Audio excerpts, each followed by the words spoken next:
ಶಿರಸಿಯಿಂದ ತೊಡಗಿದ ಅಧ್ಯಾಪನ ಮಂಗಳೂರಿಗೆ ಕಟೀಲಿಗೆ ಹೋಯಿತು. ಮಂಗಳೂರಿಗೆ ಕೆನರಾ ಕಾಲೇಜಿಗೆ ಹೋಯಿತು. ಅಲ್ಲಿಂದ ಕಟೀಲ್ನಲ್ಲಿ ಡೆಪ್ಯೂಟಿ ಪ್ರಿನ್ಸಿಪಾಲ್ ಆಗಿ ಅವರು ಕಟೀಲ್ನಲ್ಲಿ ಕೆಲವು ವರ್ಷ ಪ್ರಾಂಶುಪಾಲರಾಗಿ ಅಲ್ಲೊಂದು PG ಸಂಸ್ಕೃತದಲ್ಲಿ ಪೋಸ್ಟ್ ಗ್ರಾಜುಯೇಷನ್ ಸೆಂಟರ್ ನ ಶ್ರೀ ದುರ್ಗಾ ಸಂಸ್ಕೃತ ಶೋಧ ಸಂಸ್ಥಾನವನ್ನು ಆರಂಭ ಮಾಡಿದ್ರು. ಇವತ್ತು ಬರಬೇಕಿತ್ತು ಡಾಕ್ಟರ್ ಪದ್ಮನಾಭ್ ಮರಾಠೆ, ನಮ್ಮ ಸಂಶೋಧನದ ಕಾರ್ಯದರ್ಶಿಗಳು ಕೂಡ ಅವರೀಗ. ಅವರ ಶಿಷ್ಯರು, ಅವರು ಕೂಡ ಇವರಲ್ಲೇ GN ಭಟ್ರಲ್ಲೇ PhD ಯನ್ನ ಮಾಡಿದವರು. ಮತ್ತೆ ಅವರನ್ನ ಅವಿನಾದ್ವೈತವಾಗಿ ಗುರುಭಾವದಲ್ಲಿ ಇವತ್ತಿಗೂ ಕೂಡ ಏಕೋಭಾವದಿಂದ ಸೇವಿಸುವಂತಹ ಪದ್ಮನಾಭ ಮರಾಠೆ ಅವರು ಇವತ್ತಲ್ಲಿ ಪ್ರಾಂಶುಪಾಲರಾಗಿದ್ದಾರೆ. ಇವತ್ತು ಅದರ ನಂತರದಲ್ಲಿ ಭಾರತಿ ಕಾಲೇಜ್ ಮಂಗಳೂರಂತ ಕೆನರಾ ಕಾಲೇಜಿನಲ್ಲಿ ಅವರು ಪ್ರಾಂಶುಪಾಲರಾಗಿ ನಿವೃತ್ತರಾದಂತಹ ಸಂದರ್ಭ ನೇರವಾಗಿ ಅಲ್ಲಿಯೇ ಇದ್ದಂತಹ ಶ್ರೀಮದ್ ಜಗದ್ಗುರು ರಾಘವೇಶ್ವರ ಭಾರತಿ ತೀರ್ಥ ಸ್ವಾಮಿಗಳ ಒಂದು ಶಾಖೆಯಾದಂತಹ ಭಾರತಿ ಕಾಲೇಜ್ ಅಲ್ಲಿ ಪ್ರಾಂಶುಪಾಲರಾಗಿ ಕೆಲಸ ಮಾಡ್ತಾರೆ. ಅಲ್ಲಿಂದ ಪುನಃ ಅವರು ವ್ಯಾಸ ಅಂತ ಬಹಳ ದೊಡ್ಡದಾದಂತಹ ನ್ಯಾಷನಲ್ ಅಥವಾ ಇಂಟರ್ನ್ಯಾಷನಲ್ ಲೆವೆಲ್ ನ ಒಂದು ಯೋಗ ಅನುಸಂಧಾನದ ಒಂದು ಕೇಂದ್ರ, HR ನಾಗೇಂದ್ರ ಅಂತ ನಮ್ಮ ಮೋದಿಜಿಯವರ ತುಂಬಾ ಹತ್ತಿರದಲ್ಲಿರುವಂತವರು, ಯೋಗ ಏನು ಅಂತಾರಾಷ್ಟ್ರೀಯ ಯೋಗ ದಿನಾಚರಣೆಗೆ ಅದ್ರ ಜೊತೆಯಲ್ಲಿ ಕೆಲಸ ಮಾಡುವವರು. ಅವರ ಆ ಒಂದು ಯೋಗ ವ್ಯಾಸದಲ್ಲಿ ಅವರು ಭಗವದ್ಗೀತೆ, ಉಪನಿಷತ್ತು, ವೇದಾಂತ ತತ್ವಗಳ ಬಗ್ಗೆ ಅಲ್ಲಿರುವ ಫಾರಿನರ್ ಮತ್ತೆ ಇಲ್ಲಿರುವಂತಹ ವಿದ್ಯಾರ್ಥಿಗಳಿಗೆ ಬೋಧನೆ ಮಾಡ್ತಾರೆ. ತುಂಬಾ ಸಲ ಅವ್ರ ಬಾಯಲ್ಲಿ ನಾನು ಕೇಳಿದ್ದೇನೆ ಒಂದು ಮಾತು, ಏನಂದ್ರೆ ತನಗೆ ಅಲ್ಲಿ ಹೋಗಿ ಬೋಧನೆ ಮಾಡಿದ್ದು ತನಗೆ ತುಂಬಾ ಅನುಕೂಲ ಆಯಿತು ಅಂತ. ಅದು ಅವರು ಆ ಕೆಲಸ ಮಾಡ್ಬೇಕಿದ್ರೆ ಅವರಿಗೆ 60 ದಾಟಿದೆ.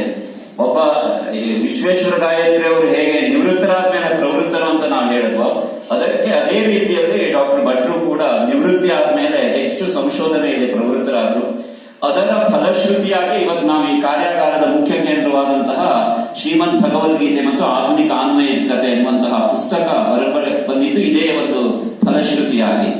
ಹೀಗೆ ಅನೇಕ ಸುಮಾರು 17ಕ್ಕೂ ಹೆಚ್ಚು ಸಂಶೋಧನಾ ವಿದ್ಯಾರ್ಥಿಗಳಿಗೆ ಪ್ರಬಂಧ ಮಂಡನೆಗೆ. ಆಗ ನನ್ನ ಬಗ್ಗೆ ಹೇಳಿದ್ರಲ್ಲ, ಖಂಡಿತವಾಗಿಲ್ಲ, ನಂದೇನಿಲ್ಲ, ಶೂನ್ಯವೇ. ಅಧಿಕ ವಿನಯವೂ ಅಲ್ಲ, ವಿನಯ ಅತಿಶಯವೂ ಅಲ್ಲ. ವಸ್ತುಸ್ಥಿತಿ ನಾನು ಬರೆದಿದ್ದೇನೆ ಅಂತಂದ್ರೆ ಖಂಡಿತ ಅತಿಶಯ. ತಂದೆಯವರಿಗೆ ಗೊತ್ತಿದೆ, ನನಗೆ ತಂದೆಯವರೇ ಎಷ್ಟು ಸಲ ಬೈದಿದ್ದಾರೆ, ನೀನ್ ಕೆಲಸ ಮಾಡ್ತಾ ಇಲ್ಲ ಅಂತ. ಎಲ್ಲ ಎದುರಿಗೆ ಹೇಳ್ತಾ ಇದ್ದೇನೆ, ಹೇಳೋದಕ್ಕಿಲ್ಲ. ಅಮ್ಮ ಎಷ್ಟೋ ಸಲ ಫೋನ್ ಮಾಡಿ ಹೇಳಿದ್ದಾರೆ. ಆಗ ನನ್ನನ್ನು ಗುರುಕಾರುಣ್ಯದಿಂದ ಬರೆಸಿದವರು ಯಾರು ಅಂತಂದ್ರೆ ಡಾಕ್ಟರ್ GN ಭಟ್. ಹೊಗಳಿಕೆ ಮಾಡ್ಬೇಕಾದ ಅಗತ್ಯ ಇಲ್ಲ ನನಗೆ, ಅವರಿಗೆ ಯಾರಿಗೂ ಇದು ಅಗತ್ಯ ಇಲ್ಲ. ಆದ್ರೆ ಯಾಕೆ ಈ ಮಾತು ಹೇಳ್ತೇನೆ ಅಂತಂದ್ರೆ, ಗೀತೆಯ ಅನುಸಂಧಾನ ಅಂತ ಬಂದ್ರೆ ಅವರು ಮನೆಯಲ್ಲಿ 3-4 ತಾಸುಗಳವರೆಗೆ ಅದ್ರ ಬಗ್ಗೆ ಅನುಸಂಧಾನ ಮಾಡಿ ಮಾಡಿ ಮಾಡಿ ಅವರೆಲ್ಲವನ್ನೂ ಕೂಡ ಸ್ವಾತ್ಮ ಬೋಧೆಗೆ ಅಂತ ತಿಳ್ಕೊಂಡ ಮಹನೀಯರು. ಇವತ್ತು ಈ ಕಾರ್ಯಕ್ರಮವನ್ನು ದೂರದ ಬೆಂಗಳೂರಿನ ಬಂದು ಮಾಡಬೇಕು ಅಂತ ಸಂಕಲ್ಪ ಅವರದ್ದು. ಅದಕ್ಕೆ ಸಹಕಾರ ಕೊಟ್ಟವರು ವಿಶ್ವೇಶ್ವರ ಗಾಯತ್ರಿ ಅವರು. ಇಡೀ ಒಂದು ವರ್ಕ್ಶಾಪಿನ ಅಧ್ಯಕ್ಷತೆಯನ್ನು ವಹಿಸಿದ್ದಾರೆ. ಇಲ್ಲಿ ಅಧ್ಯಕ್ಷತೆ ನೆಲೆಯಲ್ಲಿ ಈಗ ಉದ್ಘಾಟನಾ ಕಾರ್ಯಕ್ರಮದ ಮುಕ್ತಾಯವಾಗಿ ನಾನು ಮಾತುಗಳನ್ನಾಡಬೇಕು ಅಂತ ಹೇಳ್ಕೊಳ್ತೀನಿ. ವಸುದೇವ ಸುತಂ ದೇವಂ ಕಂಸಚಾಣೂರಮರ್ದನಂ ದೇವಕೀ ಪರಮಾನಂದಂ ಕೃಷ್ಣಂ ವಂದೇ ಜಗದ್ಗುರುಂ. ಕೇವಲ ಈಗ 3 ನಿಮಿಷ ನಾನು ಮಾತಾಡೋದು. ಯಾಕೆಂದ್ರೆ ನನಗೆ 3 ತಾಸು 10:30ಯಿಂದ 1:30ವರೆಗೆ ಮತ್ತು 11 ಗಂಟೆ ಆಗೋಯ್ತು. ಈಗ 2-2.5 ತಾಸು ನಾವು ಒಟ್ಟಿಗೆ ಸೇರಿ ಭಗವಂತನ ಹಿಡಿದು ಸಮಾರಾಧನೆಗೆ ಪೋಷಕತ್ವ ನಮ್ಮ ಗಾಯತ್ರಿ ಒಳಗಡೆ ನಮ್ಮ ಆತ್ಮೀಯರಾಗಿರುವ ವಿಶ್ವೇಶ್ವರ ಗಾಯತ್ರಿ ಅವರು, ಮಹಾಬಲೇಶ್ವರ ಸನ್ನಿಧಿಯವರು ಗೋಕರ್ಣ ಇರಲಿ. ಬಹಳ ಆತ್ಮೀಯವಾಗಿ 4-5 ವರ್ಷಗಳಿಂದ ನಮ್ಮ ಅವರ ಪರಿಚಯ. ಹೀಗೆ ಈ ರೀತಿಯಲ್ಲೇ ಪರಿಚಯ ಆಗಿರೋದು. ಇವತ್ತಿನ ಒಂದು ಸಾಮಾನ್ಯ ಒಂದು ಹೊರವನ್ನು ಹೇಳ್ಬಿಡ್ತೇನೆ. ಡಾಕ್ಟರ್ ವಿನಾಯಕ್ ಭಟ್ರು ಮಾತಾಡಿದ್ರು. ನನಗೊಂದು ವಿಚಿತ್ರ ಆಯ್ತು. ಏನು ಅಂತಂದ್ರೆ, ಒಂದು ಪ್ರೇರಣೆಯಿಂದ ಏನೇನೋ ಹಾಕೊಂಡು ಹೋಗ್ತಾ ಇರ್ತದೆ. 100ಕ್ಕೆ 100 ಇದೊಂದು ಜೀವನದಲ್ಲೆಲ್ಲ ದೈವಿ ಸಂಕಲ್ಪದಿಂದ ಆಗಿರೋದು. ನನ್ನನ್ನ ಹಾಗೆ ಕಳಿಸಿದ್ದು ನನಗೆ ಗೊತ್ತಿರಲಿಲ್ಲ. ಒಂದಷ್ಟು ಘಟನೆಗಳಾದ ಮೇಲೆ ಅವನು ನನ್ನ ಹತ್ರ ಅಥವಾ ಆ ತಾಯಿ ನನ್ನ ಹತ್ರ ಸಂಕಲ್ಪ ಮಾಡಿಸೋದು ನಂಗೆ ನಿಶ್ಚಯ ಗೊತ್ತಾಯ್ತು. ನಾನು ತುಂಬಾ ಪ್ರಯತ್ನ ಮಾಡಿದಾಗಲೂ ಕೂಡ ಆಗ್ತದೆ ಹೇಳೋದಾಗ್ಲಿಲ್ಲ. ಯಾಕೆಂದ್ರೆ ಅವ್ರ ಸಂಕಲ್ಪ ಇರಲಿಲ್ಲ. ಕಷ್ಟ ಬಂದ್ರು ಇದನ್ನು ಪೂರೈಸಿದ್ದು ಜಗದತ್ಪಿತರು ಒಂದೇ ಅಂತ ಹೇಳ್ಬೇಕು. ಆ ರೀತಿಯಾಗಿ ಇಲ್ಲಿ ಸ್ವಲ್ಪ ಭಾವಕ ಆಗ್ಬಿಡ್ತೀನಿ ಆ ಥರದ್ದು ಹೋದಾಗ. ಬೆಳಗ್ಗೆನೂ ನಾನು ನೆನೆಸ್ಕೊಂಡಿದ್ದೆ. ಭಾವುಕ ಆಗಬಾರ್ದು, ವಾಸ್ತವಿಕತೆ ಇರಬೇಕು. ಇದು ಭಗವಂತ ಹೇಳ್ತಾ ಇರೋದು. ಇರ್ಲಿ, ಈಗ ಹೇಗೆ ಅಂತಂದ್ರೆ ಅಕ್ಟೋಬರ್ದಲ್ಲಿ ನಾವೊಂದು 2 ಕಾರ್ಯಕ್ರಮ ಪ್ರಾರಂಭ ಮಾಡಿಬಿಟ್ವಿ. ನಾವು ನಮ್ಮ ಪ್ರೊಫೆಸರ್ ದಯಾನಂದ ಭಾಗ ನನಗೆ ಹೇಳ್ಕೊಟ್ಟಿದ್ದು ವಿದ್ಯಾರ್ಥಿ ದೇವೋಭವ ಅಂತ. ನಾವೆಲ್ಲ ಅವರು ವಿದ್ಯಾರ್ಥಿಗಳಾಗಿ ಹಾಗೆ ನಮ್ಮನ್ನು ಅವರು ನೋಡ್ಕೊಂಡಿದ್ದಾರೆ. ನೀವೊಂದು ನೋಡಿರ್ಬೋದು, ಹಿಮಾಲಯದಲ್ಲಿ ಒಬ್ರು ಯೋಗಿಗಳ ಆತ್ಮಕಥೆ ಉಂಟಲ್ಲ, ಅವ್ರದ್ದೇನೋ ಹಿಂದಿನ 20 ವರ್ಷದಿಂದ 6-8 ವರ್ಷಕ್ಕೆ ಅವ್ರು ಕರ್ಕೊಂಡು ಹೋಗ್ಬಿಟ್ರು ಆ ಶಿಷ್ಯನನ್ನ, ಅವರನ್ನು ತನ್ನ ಗುರುಗಳ ಬಗ್ಗೆ ಹೇಳ್ತಾರೆ. ಅಷ್ಟು ಕಾಪಾಡಿದ್ದಾರೆ ಅವರನ್ನು. ಆ ರೀತಿಯಾಗಿ ಒಂದು ಕಾಪಾಡುವಿಕೆ ಇಲ್ಲಿದೆ. ಹಾಗಾಗಿ ವಿದ್ಯಾರ್ಥಿಗಳನ್ನ ನಾವು ಬಿಡ್ಲಿಕ್ಕೆ ಸಾಧ್ಯನೇ ಇಲ್ಲ. ನಾನು ನಿವೃತ್ತವಾಗಿ 10-12 ವರ್ಷ ಆದರೂ ಇವತ್ತು ನನ್ನ ಪುಣ್ಯಕ್ಕೆ, ಅವ್ರ ಪುಣ್ಯಕ್ಕಲ್ಲ, 4-5 ಚಿಕ್ಕ ಮಕ್ಕಳಿಗೆ ವೇದಾಧ್ಯಯನ ಮಾಡಿಸ್ತೀನಿ. ಈಗಲೂ ಮಾಡಿಸ್ತಾ ಇದ್ದೇನೆ ಮನೆಯಲ್ಲಿ. ಈಗಲೂ 2 ಒಟ್ಟುಗಳು ಬರ್ತಾರೆ. ಹಾಗೆ ಅಥವಾ ಈ ಕಾಲೋಚಿತ ನಾವೇನು ಕಲ್ತಿದ್ದೇವೋ 10 ವರ್ಷದ ಮೊದಲು ನನ್ನ ತಂದೆ 9 ವರ್ಷಕ್ಕೆ ಮುಗಿಸ್ಬಿಟ್ರು. ಆ ರೀತಿಯಾದದ್ದನ್ನು ಇವತ್ತು ಕಲಿಸುವ ಒಂದು ಅವಕಾಶ, ಬೋಧ ಮಾಡುವ ಅವಕಾಶವನ್ನ ಆ ಒಟ್ಟುಗಳ ಮೂಲಕ ತಾಯಂದಿರೇ ಕಳಿಸಿದ್ರು. ತಾಯಂದಿರಿಗೆ ಆಸಕ್ತಿ, ತಂದೆಯಂದಿರಿಗಲ್ಲ. ಮನೆಗೊಬ್ಬನೇ ಇದ್ರು ಅವ್ರು ಬಂದು ಕೂತ್ಕೊಳ್ತಾರೆ. ಅವರು ಮಗ ಸರಿ ಕಾನ್ಸಂಟ್ರೇಟ್ ಮಾಡಿ ಕಲಿಬೇಕು ಅವನು ಅಂತ ಆ ಆಸಕ್ತಿ ಬೆಂಗಳೂರಿನಲ್ಲಿದೆ. ನಮ್ಮವರೇ ಆಸಕ್ತಿ ವಿಶೇಷವಾಗಿದೆ. ಇರ್ಲಿ, ಹಾಗೆ ನಾವು ಕಟೀಲ್ನ ನಾನು ಹಿಂದಿದ್ನಲ್ಲ, ಹಾಗೆ ಅಲ್ಲಿ ಪ್ರಾರಂಭ ಮಾಡಿದ್ವಿ. ಅಲ್ಲಿ ದಕ್ಷಿಣ ಕನ್ನಡದ PUC ವಿದ್ಯಾರ್ಥಿಗಳು ಒಂದು ಸ್ಪರ್ಧೆ ಮಾಡಿದ್ವಿ. ಒಂದು 8-10 ಬರ್ಬೋದೇನೋ ಅಂತಿದ್ರು. ಏನೋ ಸ್ವಲ್ಪ ಸಮಯ ಲೇಟ್ ಆಗ್ಬಿಡ್ತು. ಒಂದು ವಾರದಲ್ಲಿ ಕಳಿಸಿದ್ರು. ಸ್ವಲ್ಪ ವ್ಯವಸ್ಥೆ ಚೆನ್ನಾಗಿರ್ತದೆ ದಕ್ಷಿಣ ಕನ್ನಡದಲ್ಲಿ, ಕ್ವಿಕ್ ಆಗಿ ನಡೆಸ್ತಾರೆ. ನಮ್ದೇ ಹಲವು ವಿದ್ಯಾರ್ಥಿಗಳು ಬೇರೆ ಬೇರೆ ಕಾಲೇಜಿನಲ್ಲಿ ಅಧ್ಯಾಪಕರಾಗಿರೋದ್ರಿಂದ ಈಗಂತೂ ಬೇರೆ ಬೇರೆ ಯೂನಿವರ್ಸಿಟಿಗಳಾಗಿ ಪರೀಕ್ಷೆಗಳೆಲ್ಲ ನಡೆದ್ಬಿಡ್ತದೆ. ಕೆಲವು ಸಲ ಒಂದ್ ಕಡೆಗೆ ಪರೀಕ್ಷೆ, ಇನ್ನೊಂದ್ ಕಡೆ ರಿಓಪನಿಂಗು, ಗೊಂದಲ ಇದೆ. ಆದ್ರೂ ಒಂದು 17-18 ವಿದ್ಯಾರ್ಥಿಗಳು ಭಾಗವಹಿಸಿದ್ರು. ಪ್ರೆಸೆಂಟೇಷನ್ ಇಟ್ಟಿದ್ವಿ ಅವರಿಗೆ. ಪ್ರೆಸೆಂಟೇಷನ್ ಈ ಪುಸ್ತಕಗಳು ಒಂದು ಇಂಗ್ಲಿಷ್ ಅಲ್ಲಿ ಇದೆ ಪುಸ್ತಕ, ಅದು ಹೆಚ್ಚು ಪ್ರಕಟ ಮಾಡಲಿಲ್ಲ. ಇದೆ relevance of Bhagavad Gita to modern world. ಮತ್ತೆ ಇನ್ನೊಂದು ಪುಸ್ತಕ ಉಪನಿಷತ್ ಬಗ್ಗೆ ಎಲ್ಲ ಇದೆ. ಅದು ಇದೆಲ್ಲ ನಿಜವಾಗಿ ಮಾಡಿದ್ದು ಹೇಗೆ ಇದ್ರೆ ಇದು ಒಂದೊಂದು ಸೌಭಾಗ್ಯ. ಈಗ ಓದೋರು ಯಾರಿದ್ದಾರೆ ಗೊತ್ತಿಲ್ಲ. ಮಕ್ಕಳು ಯೂನಿವರ್ಸಿಟಿ ಡಿಗ್ರಿ ಫಿಲಾಸಫಿ ಸ್ಟೂಡೆಂಟ್ಸ್ ಬರೆದದ್ದು ಈ ಪುಸ್ತಕ ಉಂಟಲ್ಲ, ಕೊಡ್ತೇವೆ ನಾವು. ಇದರದ್ದು ಏನಾದ್ರು ನೀವು ಮೌಲ್ಯ ಕೊಟ್ಟರೆ ಅದು ಸಂಶೋಧನೆ ಹೋಗ್ತದೆ. ನಾನೇನು ಸ್ವಂತ ತಗೊಳ್ಳೋದಿಲ್ಲ. 250 ಇದ್ದಾರೆ, 100 ರೂಪಾಯಿ ಅಂತ 2 ಮತ್ತೊಬ್ಬ ಸ್ನೇಹಿತರಿಗೆ ಕೊಡೋದಿದ್ರೆ ಬರೀ 150 ರೂಪಾಯಿಗೂ ಕೂಡ ಕೊಡ್ತೇವೆ. ಯಾವುದೇ ತಗೊಂಡು ಬಂದಿದ್ದೀನಿ ನಾನು. ಅಂದ್ರೆ ಯಾಕೆಂದ್ರೆ ಮೌಲ್ಯ ಇರ್ಲಿ ಅಂತ ಹಣವನ್ನ ಇದು ಮಾಡ್ತಾ ಇರೋದು. ಅದು ನನಗಲ್ಲ, ನಮ್ಮ ಸಂಶೋಧನಾ ಆಕ್ಟಿವಿಟೀಸ್ಗೆ ಅದು ಹೋಗ್ತಾ ಇರುವಂತದ್ದು ಪೂರ್ತಿಯಾಗಿ. ಇರ್ಲಿ, ಅಲ್ಲಿ ಶುರು ಮಾಡಿದ್ವಿ. ಆಗ್ಲೇ ಡಾಕ್ಟರ್ ವಿನಾಯಕ್ ಭಟ್ರ ಹತ್ರ ಹೇಳಿ ನಾವು ರಾಜ್ಯ ಮಟ್ಟದೊಂದು ಪ್ರಬಂಧ ಸ್ಪರ್ಧೆ ಮಾಡುವ ಭಗವದ್ಗೀತೆ. ಅವರೇ ಬರೆದಿದ್ದಾರೋ ಇಲ್ಲೋ ಅದಕ್ಕೆ ಒಂದು ಕಾರ್ಯಕ್ರಮನೂ ಮಾಡುವ ಅಂತಿತ್ತು. ಆದ್ರೆ ಆನ್ಲೈನ್ ಅಲ್ಲಿ ಸ್ವಲ್ಪ ಟೆಸ್ಟ್ ಮಾಡುವ, ಅವ್ರ ಹತ್ರ ಮಾತನಾಡಿದೀವಿ ಅಂತಂದು ಎಲ್ಲ ಅವರಿಗೆ ವಹಿಸಿದ್ದೆ ಪೂರ್ತಿ. ಅವರು ವಿಧೇಯವಾಗಿ ಒಪ್ಕೊಂಡು ನಮ್ಮ ಹಾಸ್ಟೆಲ್ ಒಂದು 15 ಪ್ರಬಂಧ ಬಂದರೆ ಅಂತಿತ್ತು. ಆದ್ರೆ ನಮಗೆ ಆಶ್ಚರ್ಯ ಮತ್ತು ಆನಂದ ಆಯಿತು, 70 ಮೇಲೆ ಪ್ರಬಂಧಗಳು. ಅದರೊಳಗೆ ಗಂಡಸರ ಬರೋದೊಂದು 6-8 ಇರ್ಬೋದು. ಹಾಗಾಗಿ ಆ ಒಂದು ನೋಡಿ, ಆ ಶ್ರದ್ಧಾ ಅನ್ನೋದು ಸ್ತ್ರೀಲಿಗೆ ಬೇಕು. ಅವತ್ತು ತಗೊಂಡು ಹೋಗ್ತಾ ಹೋಗ್ತದೆ. ಅದಕ್ಕೆ ಹಿಂದಿನ ಪ್ರೇರಣೆ ಅಂತಂದ್ರೆ ನಮ್ಮ ಡಾಕ್ಟರ್ ವಿನಾಯಕ್ ಭಟ್ರು ಹೋದ ವರ್ಷ ಮಾರ್ಗಶಿರ ಮಾಸ, ಒಂದೇ ಅಲ್ಲ ಕೃಷ್ಣನ ಮಾಸಗಳಲ್ಲಿ ನಾನು ಆಗ ಒಂದು ಶುರು ಮಾಡಿದ್ರು ಅವರು. ಅವ್ರಿಗೆ ಹಲವು ಸಲ ಆಗದೆ ಹೋದಾಗ ಆನ್ಲೈನ್ ಅಲ್ಲಿ ನಾನು ಅದರ ಪ್ರವಚನ ಮುಂದುವರಿಸಿದ್ದೆ. ಹಾಗೆ ಮತ್ತೆ ಬೇರೆ ಸೇರಿಸಬೇಕು ಅಂತಂದ್ರೆ ಆಗ ಡಾಕ್ಟರ್ ಪ್ರಕಾಶ್ ಅವರು, ಡಾಕ್ಟರ್ ಜ್ಯೋತಿ ಅವರೆಲ್ಲ ಆ ಪ್ರವಚನಗಳನ್ನ ಮುಂದುವರಿಸಿದ್ರು. ನೋಡಿ, ಈ ಸಂಪರ್ಕದ್ದೆಲ್ಲ ನಡೀತು. ಆ ಹಿನ್ನೆಲೆಯಲ್ಲಿ ಪ್ರಬಂಧ ಸ್ಪರ್ಧೆ ಏನ್ ಮಾಡಿದ್ವಿ. ವಿಶೇಷ ಅಂದ್ರೆ ಡಾಕ್ಟರ್ ಜ್ಯೋತಿ, ಡಾಕ್ಟರ್ ಪ್ರಕಾಶ್ ಎಲ್ಲ ಅವರ ವಿದ್ಯಾರ್ಥಿಗಳ ಹತ್ರ ಪ್ರಬಂಧ ಬರೆಸಿದ್ರು. ಈಗ ಇಲ್ಲಿ ಬಹುಶಃ ಬರೆದ್ರು ಅಂತ ಹೇಳಿದ್ರು. ಒಂದಲ್ಲೇ ಬಹುಮಾನ ನಮ್ಮ ಈ ಮಂಗಳೂರು ಇದು ಶಿರಸಿ ಇಟ್ಟುಕೊಳ್ಳಿ, ನಾನು ಮುಖ ನೋಡ್ಲಿಲ್ಲ. ಅವರಿಗೆ ಪ್ರಥಮ ಸಿಕ್ಕಿದೆ 5,000 ರೂಪಾಯಿ ಬಹುಮಾನ. ಮತ್ತೆ ಕೊಡ್ತಾರೆ 2ನೇ ಬಹುಮಾನಗಳು ನೋಡಿ ಅಲ್ಲಿ ಬಂದಿದ್ದಾರೆ. ನಿಮ್ಮ ಹೆಸರು ನನಗೆ ಅರ್ಥೋಯ್ತು, ಜ್ಯೋತಿ ಅಲ್ವಾ? ಜ್ಯೋತಿ ಈ ಜ್ಯೋತಿ ಆ ಜ್ಯೋತಿಯಲ್ಲಿ ಬೆಳೆಸಿದ್ದಾರೆ. ಅದ್ರ ಮನೆಯಾಗಿ ಪ್ರಕಾಶ ವಿದ್ಯಾರ್ಥಿಗಳು ಕೂಡ ಬೆಳೆಸಿದ್ದಾರೆ. ಮಕ್ಕಳಿಗೆ ಪ್ರೇರಣೆ ಕೊಟ್ಟರು. ನೋಡಿ ಎಷ್ಟು ನಮಗದು ಮುಖ್ಯ.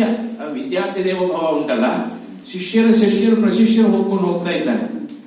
ಇವತ್ತಿನ ಒಂದು ವಿದ್ಯಾರ್ಥಿ 20 ವರ್ಷದ 22 ಒಂದು ವಿದ್ಯಾರ್ಥಿ ಇದರೊಳಗೆ ಹೋದ್ರು ನಾವು ತಂಗಿರೋದು 100 ಅಂತ ತಿಳ್ಕೊಳ್ತೇವೆ. ನಾವು 100 ಅಂತ ತಿಳ್ಕೊಳ್ತೇವೆ.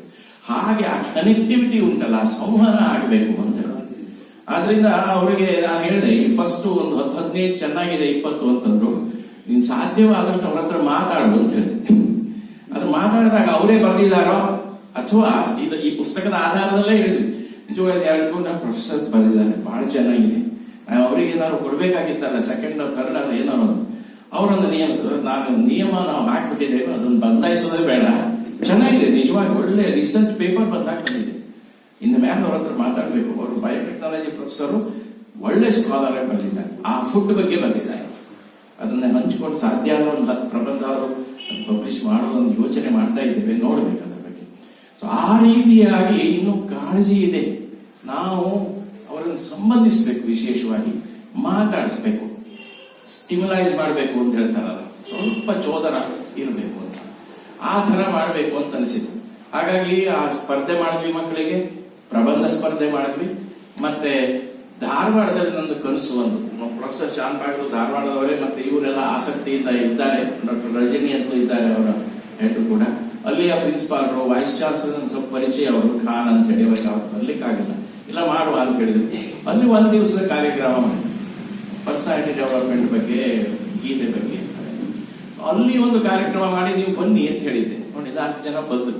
ಆ ಪ್ರೇರಣೆ ನೋಡಿ, ಭಗವಂತ ಹೇಗೆ ಕೊಡ್ತಾನೆ ಒಂದು ಪ್ರೇರಣೆ ಅಂತ. ಆ ರೀತಿಯಾಗಿ ಬಂತು. ಮತ್ತೆ ಇದೆಲ್ಲ ಅಷ್ಟಕ್ಕೆ ಅಂದ್ರೆ ಬೆಂಗಳೂರು, ಮೈಸೂರು, ಪುತ್ತೂರು, ಕಟೀಲು, ಕಾರ್ಕಳ, ಮತ್ತೆ ಧಾರವಾಡ, ಒಂದು 10-15 ಕಡೆಯಿಂದ ಪ್ರಬಂಧ ಸ್ಪರ್ಧೆಗೆ ಭಾಗವಹಿಸಿದ್ದಾರೆ. ಕನೆಕ್ಟ್ ಆಗ್ಬಿದ್ದು ಬಹಳ ಎಲ್ಲ ಆನ್ಲೈನ್ ಹೋಗಿರೋದು, ಯಾರಿಗೂ ನಾವು ಕಳಿಸಿರಲಿಲ್ಲ, ಸಾಫ್ಟ್ ಕಾಪಿ ಕಳಿಸಿದ್ದೇವೆ ಹಲವರಿಗೆಲ್ಲ. ಆ ರೀತಿಯಾಗಿ ನಡೆಸಿದ್ದು. ಈಗ 4ಕ್ಕೆ ನಾ ಈ ಸಲ ಮುಕ್ತಾಯ ಮಾಡ್ತೇವೆ. ಇಲ್ಲೊಂದು ನಡೆಸಬೇಕು ಅಂತಿತ್ತು ನಮ್ಗೆ. ಮೈಸೂರು ಸಿದ್ದಾಪುರದಲ್ಲಿ ಮಾಡೋದು, ಏನು ಮಾಡೋದು ಅಂತ ಬಹಳ ಇತ್ತು ನಂಗೆ. ಕೊನೆಗೆ ನೋಡಿ ಪ್ರೇರಣೆಗೆ 5 ದಿನ ಕೊಡ್ತು. ನಿತ್ಯಾನುಷ್ಠಾನ ನಾವು ಮಾಡ್ತೇವಲ್ಲ, ಅದ್ಮಿರೋಯೋ ನಾವೇ ಮಾಡ್ಬಿಡ್ವಾ ಅಂತಂದ್ರು. ಮತ್ತೆ ನಾನು ಹೆಚ್ಚು ಮಾತಾಡ್ಲಿಕ್ಕೆ ಹೋಗಿಲ್ಲ, ಸಂಚಾಲಕರವರು ಅವರು ಒಟ್ಟಿಗೆ ಸೇರಿ ಮಾತಾಡ್ಲಿ ಅಂತ ಮುಗಿಸಿದೆ. ಈಗ ನಾನು ಇಷ್ಟಕ್ಕೆ ಮಾತಾಡ್ತೇನೆ. ಪುಸ್ತಕದ ಹಿನ್ನೆಲೆ ಒಂದು ಹೇಳಿದೆ, ಇನ್ನೊಂದು ಪುಸ್ತಕ ಬರ್ತದೆ, ಅವರು ಕೇಳಿದ್ರು ಇದ್ರ ಪೂರ್ಣ ವಿಮರ್ಶೆ ಉಂಟು ಅಂತ. ಅದು ಮತ್ತೆ ಕೊಡುವ ಪುಸ್ತಕವನ್ನ ಆಸಕ್ತರಿಗೆ. ಅದು ಇದು ರೆಫರೆನ್ಸ್ ಬುಕ್ಸ್, ಟೆಕ್ಸ್ಟ್ ಅಂತ ಫಿಲಾಸಫಿ ಸ್ಟೂಡೆಂಟ್ಸ್ಗೆ ಬರ್ದಿರೋದು, ಮಂಗಳೂರು ಯೂನಿವರ್ಸಿಟಿ. ನಮ್ಮ ದುರ್ದೈವ ಏನು ಗೊತ್ತುಂಟ, ಮೈಸೂರು ಬೆಂಗಳೂರಲ್ಲೂ ಫಿಲಾಸಫಿ ಇದೆ. ಈಗ ನಾನಿದು ಬರ್ಲಿಕ್ಕೆ ಹೋದ್ಮೇಲೆ ನಂಗೆ ದೊಡ್ಡ ಗೊಂದಲ ಆಯ್ತು. ನಾನು ಸಂಸ್ಕೃತ ಸ್ಟೂಡೆಂಟ್ ಆಗಿ ಬಹಳ ಕಷ್ಟ ಆಯ್ತು ನನಗೆ. ಇದು ಫಿಲಾಸಫಿದು ಆ ಮೆಥಡಾಲಜಿ ಬೇರೆ. ನನಗೆ ಡಾಕ್ಟರ್ ರಾಂಡಿ ಅವರ ಪುಸ್ತಕ 100 ವರ್ಷದ ಹಿಂದಿನ ಸಿಕ್ತು. ನಮ್ಮ ಈ ರಿಸರ್ಚ್ ನಲ್ಲೇ ಇರೋದ್ರಿಂದ ಒಬ್ಬ ರಿಸರ್ಚ್ ಸ್ಟೂಡೆಂಟ್, ಹೈಸ್ಕೂಲ್ ಮಾಸ್ಟರ್, ಅವನು ಸಿದ್ಧಗಂಗಾದಲ್ಲಿ ಇದ್ದವನು. ನೋಡಪ್ಪ, ನಿಂಗೆ ಬೇಕಾದ್ರೆ ಈ ಪುಸ್ತಕ ಮಾಡ್ಲೇಬೇಕು ನೀನು ಅಂತಂದ್ರೆ ಹುಡುಕಿದ ಅವನು. ಮತ್ತೊಂದು ಬಾಂಬೆಯಲ್ಲಿ ಸಿಕ್ಕಿತು. ಅದರಿಂದ ಕನ್ನಡವನ್ನು ದ.ರಾ ಬೇಂದ್ರೆ ಅಂತವರು ಅನುವಾದ 1 ವರ್ಷದಲ್ಲಿ ಮಾಡಿದ್ದಾರೆ ರಾಂಡಿ ಅವರು. ಅವ್ರು ಇಂಗ್ಲಿಷ್ ಅಲ್ಲಿ ಇದ್ದಿದ್ದಾರೆ. ಅದು ಇಂಟರ್ನ್ಯಾಷನಲ್ ಅಲ್ಲಿ ಇವತ್ತಿಗೂ ಅಕ್ಸೆಪ್ಟೆನ್ಸ್. ಅಲ್ಲಿಯವರೆಗೆ ಉಪನಿಷತ್ತು, ಭಗವದ್ಗೀತೆ, ಫಿಲಾಸಫಿ ಟೆಕ್ಸ್ಟ್ಗಳೇ ಅಲ್ಲ. ಭಾರತದ ಸಾಹಿತ್ಯ ತತ್ವಶಾಸ್ತ್ರದಲ್ಲಿ ಇಲ್ಲ. ಮತ್ತೆ ದುರ್ದೈವ ಅಂತಂದ್ರೆ ಫಿಲಾಸಫಿಗೆಲ್ಲ ಅದು ನಾನು ಹೇಳುವಾಗಲು ಸಂಸ್ಕೃತ ಗಂಧಗಾಳಿ ಇಲ್ಲದೆ ಹೋದ ಪ್ರೊಫೆಸರ್ಸ್, ಸ್ಟೂಡೆಂಟ್ಸ್ ಹೋಗ್ಲಿ, ಅದಾದ್ರೂ ಬೇಡ. ಮತ್ತು ದೊಡ್ಡ ದೊಡ್ಡ ವಿದ್ವಾಂಸರಿದ್ರು ಮೈಸೂರಿನಲ್ಲೆಲ್ಲ. ಇನ್ನೂ ಒಂದೇನೋ ಸ್ಕಾಲರ್ಶಿಪ್ ಬರ್ತದೆ ಅಂತ ನಾನು ಶಬ್ದ ಯಾವ್ದು ಉಪಯೋಗಿಸೋದಿಲ್ಲ. ಅಲ್ಲಿ ಕೂತ್ಕೊಂಡು ಸ್ಕಾಲರ್ಶಿಪ್ ತಗೊಂಡು ಕೊಡ್ತೀಯೇ ಇಲ್ವೋ 60 ಮಾರ್ಕು, ನನ್ನ ಮಗನೇ ಧಾರವಾಡದ ಭಾಷೆಯಲ್ಲಿ ಹೇಳಿ ತಗೊಳ್ಳುವ. ಇದನ್ನು ನಾನು ಹೇಳಿದ್ದಲ್ಲ, ಅಲ್ಲಿಯ ಫಿಲಾಸಫಿ ಪ್ರೊಫೆಸರ್, ಹಿಂದಿನ ಪ್ರೊಫೆಸರ್ದು ಮಗ, ಅವರು ರಿಟೈರ್ ಆದ್ರು. ನಾನು ಅವ್ರ ಹತ್ರ ಕೇಳಿದೆ, ಪುತ್ತೂರಿನಲ್ಲಿ ಫಿಲಾಸಫಿ ಸಂಸ್ಕೃತ ಸ್ವಲ್ಪ ಉಪನಿಷತ್ ಗೊತ್ತಿದ್ದವರು ನಾನೇನಾದ್ರು ಮಾಡಿದ್ದೇನೆ. ಅಲ್ಲಿ ಮಂಗಳೂರು ಯೂನಿವರ್ಸಿಟಿಯಲ್ಲಿ BC ಅವರೆಲ್ಲ ಬಹಳ ಜೂನಿಯರ್ಸ್, ನಮ್ಗೆ ಬಹಳ ಕಾಂಟ್ಯಾಕ್ಟ್ ಇರುತ್ತೆ. ಮ್ಯಾಥಮೆಟಿಕ್ಸ್, ಫಿಸಿಕ್ಸ್, ಉಪನಿಷತ್ತು, ಫಿಲಾಸಫಿ ಕಾಂಬಿನೇಷನ್ ನಲ್ಲಿ ನ್ಯಾಷನಲ್ ಲೆವೆಲ್ ಅಲ್ಲಿ ಮಾಡಿದ್ವಿ ಪ್ರೋಗ್ರಾಮ್. ಸೈನ್ಸ್ ಟೆಕ್ಸ್ಟ್ ಡಿಗ್ರಿ ಅಂತ ಡಿಗ್ರಿ ಮಾಡಿದವರು 10 ಸ್ಟೂಡೆಂಟ್ಸ್ ಇದ್ದಾರೆ. ಅವ್ರಿಗೆ ಬರಿಬೇಕಾಯ್ತು. ಕಮ್ಯುನಿಸ್ಟ್ ಬರೆದ ಪುಸ್ತಕ ಇದೆ ಇಗ್ನೋ. ನಾನು ಇಗ್ನೋ ಕಾಂಟ್ಯಾಕ್ಟ್ ಮಾಡಿ ಚೇಂಜ್ ಮಾಡಿದ್ರೆ, ಮೋದಿ ಬಂದ್ರು ಕೂಡ ಅಲ್ಲಿ ಚೇಂಜ್ ಮಾಡ್ಲಿಕ್ಕೆ ಆಗುದಿಲ್ಲ. ನೋಡಿ ಎಷ್ಟು ಅಂದ್ರೆ ಟಾಪ್ ಲೆವೆಲ್ ಅವರು ನನ್ನ ಹೆಸರನ್ನು ರೆಕಮೆಂಡ್ ಮಾಡಿದ್ರು, ಯಾರು ಓದಿದ್ರು ಅವ್ರು ಮೆಂಬರ್ ಮಾಡಿ ಅಂತ.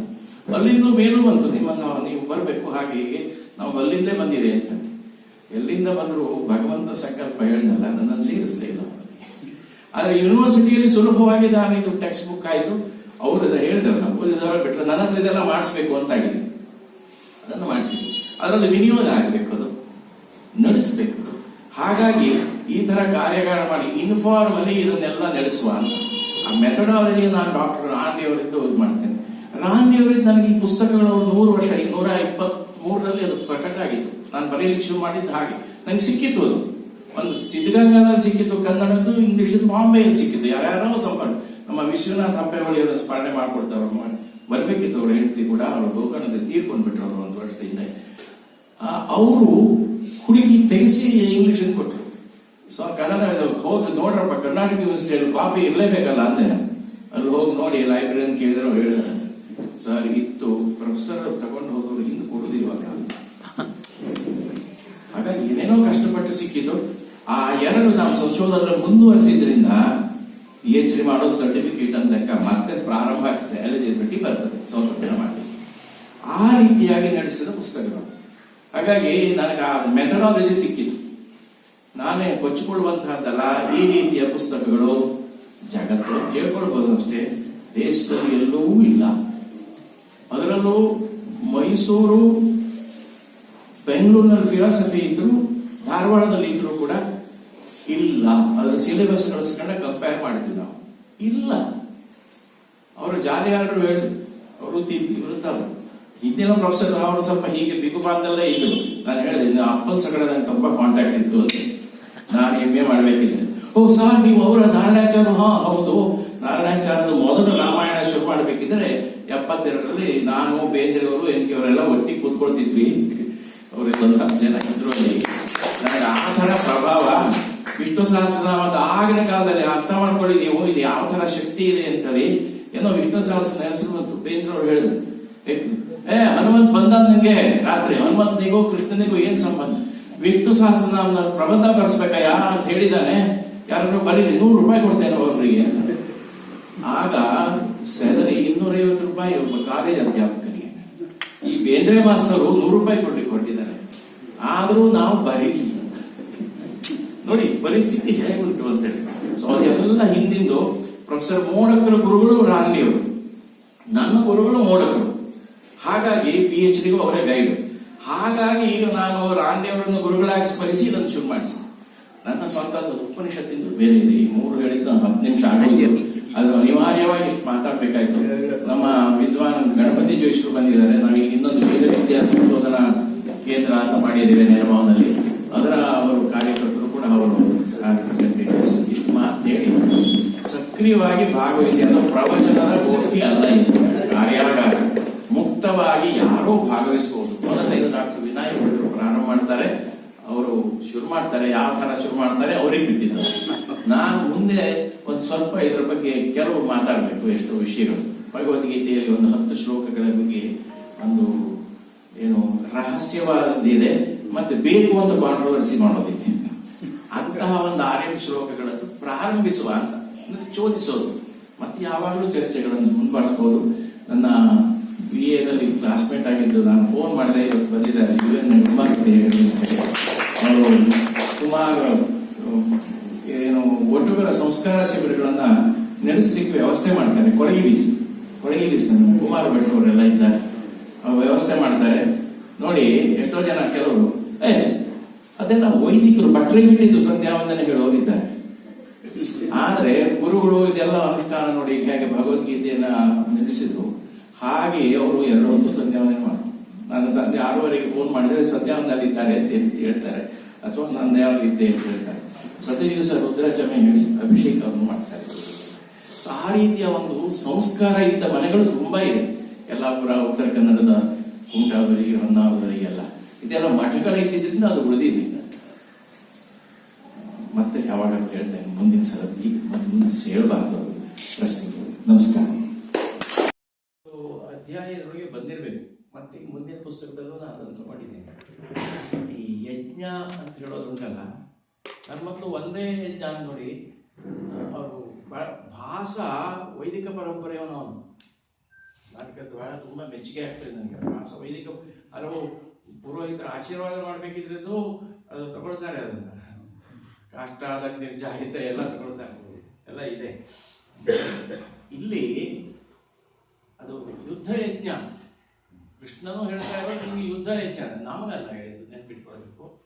ನಮಗೆ ಕರ್ಮಯಜ್ಞ, ಪಾಕಯಜ್ಞ. ಪ್ರತಿ ದಿವಸ ನಾವು ವಿಷದೇವ ಮಾಡಲೇಬೇಕಾಗಿರೋದು ಅಂತಿರೋದು ಎಲ್ಲರ ಪರವಾಗಿ ದೋಷ ನಿವಾರಣೆಗೆ. ಮನೆ ಯಜಮಾನ ಆದ್ರೂ ಅಗ್ನಿಯಲ್ಲಿ ಆಹುತಿ, ಈಗ ಜಲದಿಂದ ಆದ್ರೂ ಆಗ್ಬೇಕು ತರ್ಪಣ, ಇಲ್ಲದೆ ಅವರು ಮಾನಸಿಕವಾಗಿ ಆದ್ರೂ ಒಂದಷ್ಟು ಹೇಳ್ಬೇಕು ಅಂತಿದೆ. ನಮ್ಮಲ್ಲಿ ಇರುವಂತಹ ಹ್ಯುಮ್ಯಾನಿಟಿ, ಒಂದು ಕ್ರಿಯೇಷನ್ ಬೇರೆ. ಹುಳ ಹುಪ್ಪು ನನಗೆ ಒಂದ್ಸಲ ಅರ್ಥ ಆಗ್ತಿರ್ಲಿಲ್ಲ. ಯಜ್ಞ ಬಂದಿದ್ರಿ ನಾನು ಹೇಳಿ ತುಂಬಾ ಆಗ್ತದೆ, ಅದು ಬಹಳ ಸಂಕ್ಷೇಪ ಮಾಡ್ಕೊಳ್ಬೇಕು. ನಾನು ನಮ್ಮ ಮನೆಯಲ್ಲಿ ಅದಕ್ಕೆ ಮಾಡ್ತಿರ್ಲಿಲ್ಲ, ಅದೆಲ್ಲ ಅಲ್ಲ ಅಂತ ಹೇಳ್ತಿದ್ರು. ಅಪ್ಪ ಹೇಳಿದ್ದು ಸರಿ ಅಂತ ಬಿಡ್ತಿದ್ದೆ. ಆದ್ರೆ ನನಗೆಲ್ಲ ಅರ್ಥ ಆಗ್ತಾ ಇತ್ತು. ಪಕ್ಕದ ಮನೆಯಲ್ಲೆಲ್ಲ ದೀಪಾವಳಿಯ ಹೊತ್ತಿಗೆ ನಮ್ಮಲ್ಲಿ ದಂಡೆ ಮೂಗಿ ಫಲದಿದೆಲ್ಲ ಉಂಟಲ್ಲ, ಪವಿತ್ರಕ್ಕೆ ಆವತ್ತೊಂದು ಪೂಜೆ ಅಂತ, ಒಂದು ಆರತಿ ಎತ್ತೋದು, ಅದನ್ನು ಹಾಕೋದು, ಒಂದು ಸಿಂಗಾರ ಹಾಕೋದು ಅಂತ, ಅದು ಪೂಜೆ ಅಂತ ಲೆಕ್ಕ. ಒಳಗಲ್ಲಿ ಪೂಜೆ ಮಾಡ್ತಿದ್ರು ಅವರು. ಮತ್ತೆ ಇನ್ಯಾವುದೋ 3-4 ಪೂಜೆ ಮಾಡ್ತಾ ಇದ್ರು. ಇದು ಎಂತ ಪೂಜೆಯಪ್ಪ ಅಂತ ನನಗೆ, ಹೌದು ಇದು ಮೂಢನಂಬಿಕೆ ಅಂತ ಇದ್ದೆ. ಆದ್ರೆ ಪಾಕ ಸಂಸ್ಥಾ ಅನ್ನೋದು ನನಗೆ ಸಿಕ್ಕಿದಾಗ ಶ್ರೌತದ್ದು ಮತ್ತೆ ಉಪನಿಷತ್ ಅಧ್ಯಯನ ಮಾಡಿದ ಮೇಲೆ ಈ ವೈಶ್ಯದೇವನ ನಾವು ಯಾಕೆ ಮಾಡ್ಬೇಕು ಅಂತ ತಿಳ್ಕೊಂಡ್ಮೇಲೆ ನನಗೆ ಅರ್ಥ ಆಯ್ತು. ನೋಡಿ, ಅದು ಹೆಚ್ಚು ಹೇಳಿದ್ದು ನೋಡಿ, ಈ ಹುಟ್ಟೋದು, ಜಜ್ಜೋದು, ಹೀಗೆ ಏನೇನ್ ಮಾಡ್ತೇವೆ ನಾವು, ಬೀಸೋದು ಮತ್ತೆ ಓಡಾಡೋದು, ಇದೆಲ್ಲ ಉಂಟಲ್ಲ 5. ಆ 5ಕ್ಕೆ ನಾವು ಆ ಕ್ರಿಮಿಕೀಟಗಳು ಏನೇನೋ ಹೋಗ್ತದೆ, ನಾಶ ಆಗ್ತದೆ. ಅವುಗಳಲ್ಲಿ ಕ್ಷಮೆ ಕೇಳಿ ಯಜ್ಞೇಶ್ವರನಿಗೆ ಅವರಿಗಿದ ಕ್ಷಮಿಸಪ್ಪ, ನನ್ನ ಇಂಥದ್ದೆಲ್ಲ ನನ್ನ ಊಟಕ್ಕಾಗಿ ಏನೆಲ್ಲ ಮಾಡಿದ್ದೇನೆ ನಾನು ಅನಿವಾರ್ಯವಾಗಿ, ಹಾಗೆ ಅಂತ ಕೊಡ್ತಾ ಇರೋದು ಮಾನವೀಯ. ಹಾಗೆ ಮತ್ತೆ ಈಗ ಸುಮ್ಮನೆ ಬೈತಾರೆ ಯಜ್ಞರು. ನಾನು ಬೈದಿದ್ದಲ್ಲ ಯಜ್ಞಿಕವಾದ ಕೂಡ, ಅಲ್ಲೂ ಇಶೆ ಗೋರ್ಜೇತ್ವ ಹೇಳ್ಕೊಂಡು ಒಂದು ಎಲೆ ತೆಗಿಬೇಕಿದ್ರೆ ಆ ಮರದ ಕ್ಷಮೆ ಕೇಳ್ಕೊಳ್ಬೇಕು ನಾವು. ಹಾಗೆ ಬೆಳಗ್ಗೆ ಹೇಳ್ತು ಓದಾಡ್ಬೇಕಿದ್ರೆ ವಿಷ್ಣು ಪತ್ನಿ ನಮಸ್ತುಭ್ಯಂ ಹೇಳ್ಬೇಕು ನಾವು. ಅಂದ್ರೆ ಆ ಕಾನ್ಸೆಪ್ಟ್ ಫಿಲಾಸಫಿ ಹೇಳ್ತಾ ಇರೋದು ಮೂಢನಂಬಿಕೆಯಿಂದ ಅಲ್ಲ. ನಾವು ನಿಜವಾಗಿ ಕೃಪಣರು. ಆ ಲೆಕ್ಕದಲ್ಲಿ ಕೃಪಣ ಶಬ್ದ ಬಹಳ ಸ್ವಾರಸ್ಯವಾಗಿ ಬಂದಿದೆ ಅಲ್ಲಿಯೂ ಕೂಡ. ಏನು ಅಂದ್ರೆ ಕಾರ್ಪಣ್ಯ ದೋಷೋಪಹತ ಸ್ವಭಾವದ ಅವು ಕೃಷ್ಣ ಉತ್ತರ ಕೊಡಲಿಲ್ಲ. ಅಯ್ಯೋ ಕೊನೆಗೆ 3ನೇ ಅಧ್ಯಾಯ ದೋಷ 30 ಕೃಪಣ ಫಲಹೇತವ ಅಂತಲ್ಲ. ನಿನ್ನ ತಲೆಯಲ್ಲಿ ಸ್ವರ್ಗದ್ದು ಅಥವಾ ಜಯನೋ ಇದೆ, ನೀನು ವೀಕ್ ಆಗಿದೆ ಅಂತ. ನಾವೇನಾದ್ರು ಫಲದ ನಿರೀಕ್ಷೆ ಮಾಡುವುದು ನಾವು ಕೃಪಣರು, ಬರೀ ಕಂಜೂಸಿಗಳು ಅಂತ ಶಂಕರ ಭಾಷೆಯನ್ನು ಸ್ಪಷ್ಟವಾಗಿ ಹೇಳಿದ್ದು. ಆತ್ಮಜ್ಞಾನವನ್ನು ತಿಳ್ಕೊಳ್ಳಿಕ್ಕೆ ತಮ್ಮ ಜೀವನವನ್ನು ಉಪಯೋಗ ಯಾರು ಮಾಡುದಿರೋ ಅವರೆಲ್ಲ ಕೃಪಣರು. ಶಬ್ದ ಬಹಳ ಸ್ವಾರಸ್ಯ ಬಂದಿದೆ. ಕೃಪಣ ಅನ್ನೋದಕ್ಕೆ ಆ ಎಣ್ಣೆಗಳು ಸ್ವರ್ಗದ ಕೃಪಣರು ಅಂತ. ಆ ರೀತಿ ನೋಡಿ, ವೈಶ್ಯದೇವವಾಗಿ ನಾವು ಅದನ್ನು ನಡೆಸ್ತೀವಿ. ಇಲ್ಲಿ ಯಜ್ಞ ಸಂಸ್ಥಾ ಅದು ಮೊದಲನೇ ಪ್ರಶ್ನೆಗೆ ಇದು ವೈದಿಕ ಕರ್ಮಕ್ಕೆ ಸಂಬಂಧಪಟ್ಟು ಅದಕ್ಕೆ ಪಾಕ ಸಂಸ್ಥಾ ಅಂತ ಹೇಳಿದ್ರು. ಇಲ್ಲಿ ಭಗವದ್ಗೀತೆಯಲ್ಲಿ ಕೃಷ್ಣ ಅದನ್ನ ಯಾವುದು ಮಾತಾಡ್ಲಿಕ್ಕೆ ಹೋದೆಲ್ಲ ನಿಮ್ಗೆ ಫಲಹೇತವ. ನಿಜವಾಗಿ ನಾವು ವೈದಿಕರಿಂದೆಲ್ಲ ಫಲಹೇತವ ಕೃಪಣರು ನಾವು. ನನಗೆ ದೇವರು ಅದು ಕೊಡ್ಬೇಕು, ಇದು ಕೊಡದೆ ಹೋದ್ಕೊಳ್ಳೆ ಬೈಯೋದು ನಮಗೆ. ಅವನ ಕರ್ಮಾಧ್ಯಕ್ಷ, ಅವನು ಸ್ಪಷ್ಟವಾಗಿ ಹೇಳಿದ. ಅದನ್ನ ವ್ಯವಸ್ಥೆಗೆ ಹೋಗುದೇ ಇಲ್ಲ. ನಾನು ಹೋದ್ಬಿಟ್ಟೆ ಮತ್ತೆ ಪ್ರಶ್ನೆಗೆ ಉತ್ತರ ಬೇರೆ ಹೋಗ್ತದೆ. ಇಲ್ಲಿ ಯಜ್ಞಕ್ಕೆ ಮಾತ್ರ ಇಟ್ಕೊಳ್ತೇನೆ ನಾನು. ಅವನಿಗೆ ಯಜ್ಞ ಯುದ್ಧವೇ ಯಜ್ಞ. ಅವನು ಅಧರ್ಮದಲ್ಲಿದ್ದವರನ್ನೆಲ್ಲ ನಾಶ ಮಾಡೋದೇ ಯಜ್ಞ, ಕರ್ತವ್ಯ. ನನ್ನ ಹತ್ರ ಯಾರೋ ಪ್ರಶ್ನೆ ಕೇಳಿದ್ರು, ಇಲ್ಲಿಯವರು ಸತ್ತಿದಾರಲ್ಲ, ಕೊನೆಗಿದ್ದವ್ರು ಬರೀ 18 ಜನ ಅಲ್ವಾ, ಈ ಧರ್ಮ ಪಕ್ಷದ ಸ್ವಧರ್ಮ ಇವನ್ ಕಡೆಗೆ ಇದ್ದವರು ಸತ್ತಿದಾರಲ್ಲ, ಅಲ್ಲಿ ಎದುರುಗಡೆ ಇದ್ದವರು ನಾರಾಯಣಿ ಸೇನೆ, ಇದೇ ಕೃಷ್ಣನ್ ಸೇನೆ. ಎಲ್ಲ ಯಾರ್ಯಾರು ಸಾಯಬೇಕೋ ಅವರೆಲ್ಲ ಸತ್ತಿದ್ದಾರೆ. ಆದ್ರೆ ಅವರೆಲ್ಲರೂ ಕೂಡ ಸ್ವರ್ಗಕ್ಕೆ ಕೀರ್ತಿಗೆ ಪಾತ್ರರು. ಕೇಂದ್ರ ಧರ್ಮ ಯುದ್ಧದಲ್ಲಿ ಭಾಗವಹಿಸುವರು. ಪಕ್ಷ ಯಾವುದು ಅದ್ರ ಮೇಲೆ ಆಲೋಚನೆ ಮಾಡುವುದು. ಭೀಷ್ಮನಂತವರಿಗೆ ರಕ್ತಸ್ರಾವ ಎಲ್ಲ ಆದ್ಮೇಲೆ ಅವನಿಗೆ ಧರ್ಮೋದಯ. ಯಾಕಂದ್ರೆ ಆ ಅನ್ನ ತಿಂದಿದ್ದಾನ, ಅವನೇ ಹೇಳ್ತಾನೆ. ಈಗ ಹೇಳ್ತೀಯಲ್ಲ, ಮೊದ್ಲೇನಾಗಿತ್ತು ಅಂತ ದ್ರೌಪದಿ ಕೇಳಿದ್ರೆ, ಆಗ ದುರ್ಯೋಧನ ಅನ್ನದ ರಕ್ತ ಇತ್ತು, ಬಸದು ಹೋಗಿದೆ ಈಗ. ಅದು ಅವನು ಆಹುತಿ ಕೊಟ್ಕೊಂಡ, ಎಲ್ಲ ಆಹುತಿ ಕೊಟ್ಕೊಂಡ ಮೇಲೆ ಅವನಿಗೆ ಜ್ಞಾನ ಬಂತು. ಹಾಗಾಗಿ ಧರ್ಮರಾಜನಕ್ಕೆ ಉಪದೇಶ ಮಾಡುವಂತ ಭೀಷ್ಮನಿಗೆ ಹೇಳ್ತಾ ಇರುವಂತಹದ್ದು. ಹಾಗಾಗಿ ಇದು ಸೋಲು ಗೆಲುವು, ಹೆಣ್ಣು ಭೂಮಿಗಲ್ಲೇ ಆಗಿದ್ದಲ್ಲ. ಇದು ಸಾಯೋದು ಅಥವಾ ಸಾಯಿಸೋದು ಎರಡೇ ಇರೋದು. ಅದು ಧರ್ಮಕ್ಕಾಗಿ ಅಂತ. ಆದ್ದರಿಂದ ಇದು ಧರ್ಮಯಜ್ಞ, ಯುದ್ಧ ಯಜ್ಞ. ಮತ್ತು ಹಾಗಾಗಿ ಯಜ್ಞದ ಬಗ್ಗೆ ನೋಡಿ, ಸಹಯಜ್ಞ ಪ್ರಜಾಸೃಷ್ಟವಾಗಿದೆ. ವಿವರಕ್ಕೆ ಹೋಗುದಿಲ್ಲ ನಾನು. ನಮ್ಮ ಒಟ್ಟೊಟ್ಟಿಗೆ ಯಜ್ಞ ಬಂದ್ಬಿಟ್ಟಿದೆ. ಪಾಕ ಯಜ್ಞ ನಮ್ಗೆ ಕಾಣ್ತದೆ, ಒಟ್ಟೊಟ್ಟಿಗೆ ಬಂದಿದೆ. ಅದು ಇಲ್ಲದೆ ನಾವಿಲ್ಲ. ತ್ಯಾಗೇನೈಕೇನ ಅಂತ ಹೇಳೋದನ್ನು ಹೇಳ್ತಾ ಇರೋದು. ತ್ಯಾಗ ಮಾಡಿದಲ್ಲಿ ನಮಗೆ ಸಂತೋಷ. ನಮಗೆ ತ್ಯಾಗ ಮಾಡಿದ್ರೆ ಸಂತೋಷ ಉಂಟಾ? ಸ್ವಾರಸ್ಯ ನೋಡಿ ಎಷ್ಟು. ಶ್ರೀಧರ ಸ್ವಾಮಿಗಳ ಪ್ರಾರ್ಥನೆ ಉಂಟಲ್ಲ, ಅದು ಸ್ವಾನಂದಾಮೃತ ತೀರ್ಥ. ನಾವಲ್ಲ, ನಾವು ಇನ್ನೊಬ್ಬರಿಗೆ ಕಷ್ಟದಿಂದಲೂ ಸುಖ ಪಡುವಂತವ್ರು ಕೆಲವು ಸಲ, ಮತ್ತೆ ಅವರಿಗಾಗದೆ ನನಗೆ ಸಿಕ್ಕಿದ್ರು ಸುಖ ಪಡುವುದು. ಒಳಗಡೆಗೆ 3 ಕಡೆಗೆ ಬಂದಿದೆ ಅಭ್ಯಸೂಯ ಅನ್ನೋದು, ಜ್ಞಾನ ಯಜ್ಞ ಅನ್ನೋದು 4 ಕಡೆಗೆ ಬಂದಿದೆ. 4 ಕಡೆಗೂ ಭಿನ್ನವಾದ ಅರ್ಥ ಬಂದಿದೆ. 4 ಕಡೆಗೂ ಜ್ಞಾನ ಯಜ್ಞ ಭಿನ್ನವಾದ ಅರ್ಥ ಬಂದಿದೆ. ನಂಗೆ ತುಂಬಾ ತೃಪ್ತಿ ಆಗಿತ್ತು. ಗೀತಾಂತರಂಗದಲ್ಲಿ ಗಂಗಾಧರ ಸ್ವಾಮಿಗಳು ಒಂದ್ ಕಡೆಗೆ ಬಂದಿದ್ದಾರೆ, ನಾವು ಮಾಡಿದ ನನ್ನ ತೃಪ್ತಿ, ಇದು ಜ್ಞಾನ ಯಜ್ಞ, ಇದು ಜ್ಞಾನ ಯಜ್ಞ. ಗೀತೆಯನ್ನು ಓದೋದು, ಗೀತೆಯನ್ನು ಪಾರಾಯಣ ಮಾಡೋದು, ಮತ್ತೆ ಗೀತೆಯ ಬಗ್ಗೆ ಹೇಳೋದು, ಕೇಳೋದು. ಬರೀ ಗೀತೆ ಅಂತ ಉಪನಿಷತ್ತು ಯಾವುದೇ ಪಾಸಿಟಿವ್ ಆಗಿದ್ದಲ್ಲಿ ಯಜ್ಞ. ತಾಯಂದಿರು ಅಡುಗೆ ಮಾಡ್ಬೇಕಿದ್ರೆ ಇದು ಯಜ್ಞ ಅನ್ನುವ ಮನೋಭಾವದಲ್ಲಿ ಇರ್ಬೇಕು ಅಂತ ಕೃಷ್ಣ ಹೇಳ್ತಾರೆ. ಯಾವುದೋ ದೇವ್ರ ಪೂಜೆ ಮಾಡ್ಬೇಕು ಅಂತಿಲ್ಲ, ಅವನ ಗಂಡ ಮಾಡ್ಬೇಕು. ಮಾಡದೆ ಹೋದ್ರೆ ನಾವೇನ್ ಮಾಡೋದು? ನಾವು ಮಾಡಿದ್ ನಮ್ಗೆ ಸಿಗ್ತದೆ. ಹೆಂಡತಿ ಮಾಡಿದ ಪುಣ್ಯ ಹೆಂಡತಿಗೆ, ಹಾಗಾಗಿ ಗಂಡನ ಮಾಡಿದ ಪಾಪ ಹೆಂಡತಿಗೆ ಬರುವುದಿಲ್ಲ, ಹೆಂಡತಿ ಮಾಡಿದ ಗಂಡನ ಮಾಡಿದ ಪುಣ್ಯ ಹೆಂಡತಿಗೆ ಬರ್ತದೆ. ಯಾಕೆಂದ್ರೆ ಇಡೀ ಸಂಸ್ಥೆ, ಗ್ರಹ ಸಂಸ್ಥೆ ನಡೆಸ್ತಾರೆ. ಗ್ರಹ ಎಷ್ಟೋ ಸರ್ತಿ ತುಂಬಾ ಕೆಟ್ಟ ತಂದೆ ತಾಯಿಗೆ ಒಳ್ಳೆ ಮಕ್ಕಳು ಹುಟ್ಟುತ್ತಾರೆ, ಒಳ್ಳೆಯ ತಂದೆ ತಾಯಿಗೆ ಕೆಟ್ಟ ಮಕ್ಕಳು ಹುಟ್ಟುತ್ತಾರೆ. ಆದ್ರೆ ಅಲ್ಲಿ ಹೇಳೋದು ತಂದೆ ತಾಯಿ ಮಾಡಿದ ಪಾಪ ಮಕ್ಕಳು ಕಾಡುವುದು, ಇದು ಸೈಕಾಲಜಿ ಹೋಗ್ತಿದೆ. ಆದ್ರೆ ಇದಕ್ಕೆ ನೀವು ಏನು ಉತ್ತರ? ನೋಡಿ, ನಮಗೆ ತಿಳಿದ ಸೈಕಾಲಜಿ ಪಾಶ್ಚಾತ್ಯರಿತ್ತು. ನಿಮಗೆ ಒಂದು ನಿಶ್ಚಿತ ಹೇಳ್ತೇನೆ, ಡಾಕ್ಟರ್ ಶಿವರಾಮ್ ಕರಿಕಲ್ ಪ್ರಸಿದ್ಧರು. ಒಂದು ಸಣ್ಣ ಕಾಂಟ್ಯಾಕ್ಟ್ ಮಾಡಿಸಿದ್ದೇವೆ ಈ PhD ಮಾಡಿಸೋದಕ್ಕೆ. ನಾವು ಎಲ್ಲ ಆಯಾಮವನ್ನು ನೋಡಿದ್ದೇವೆ.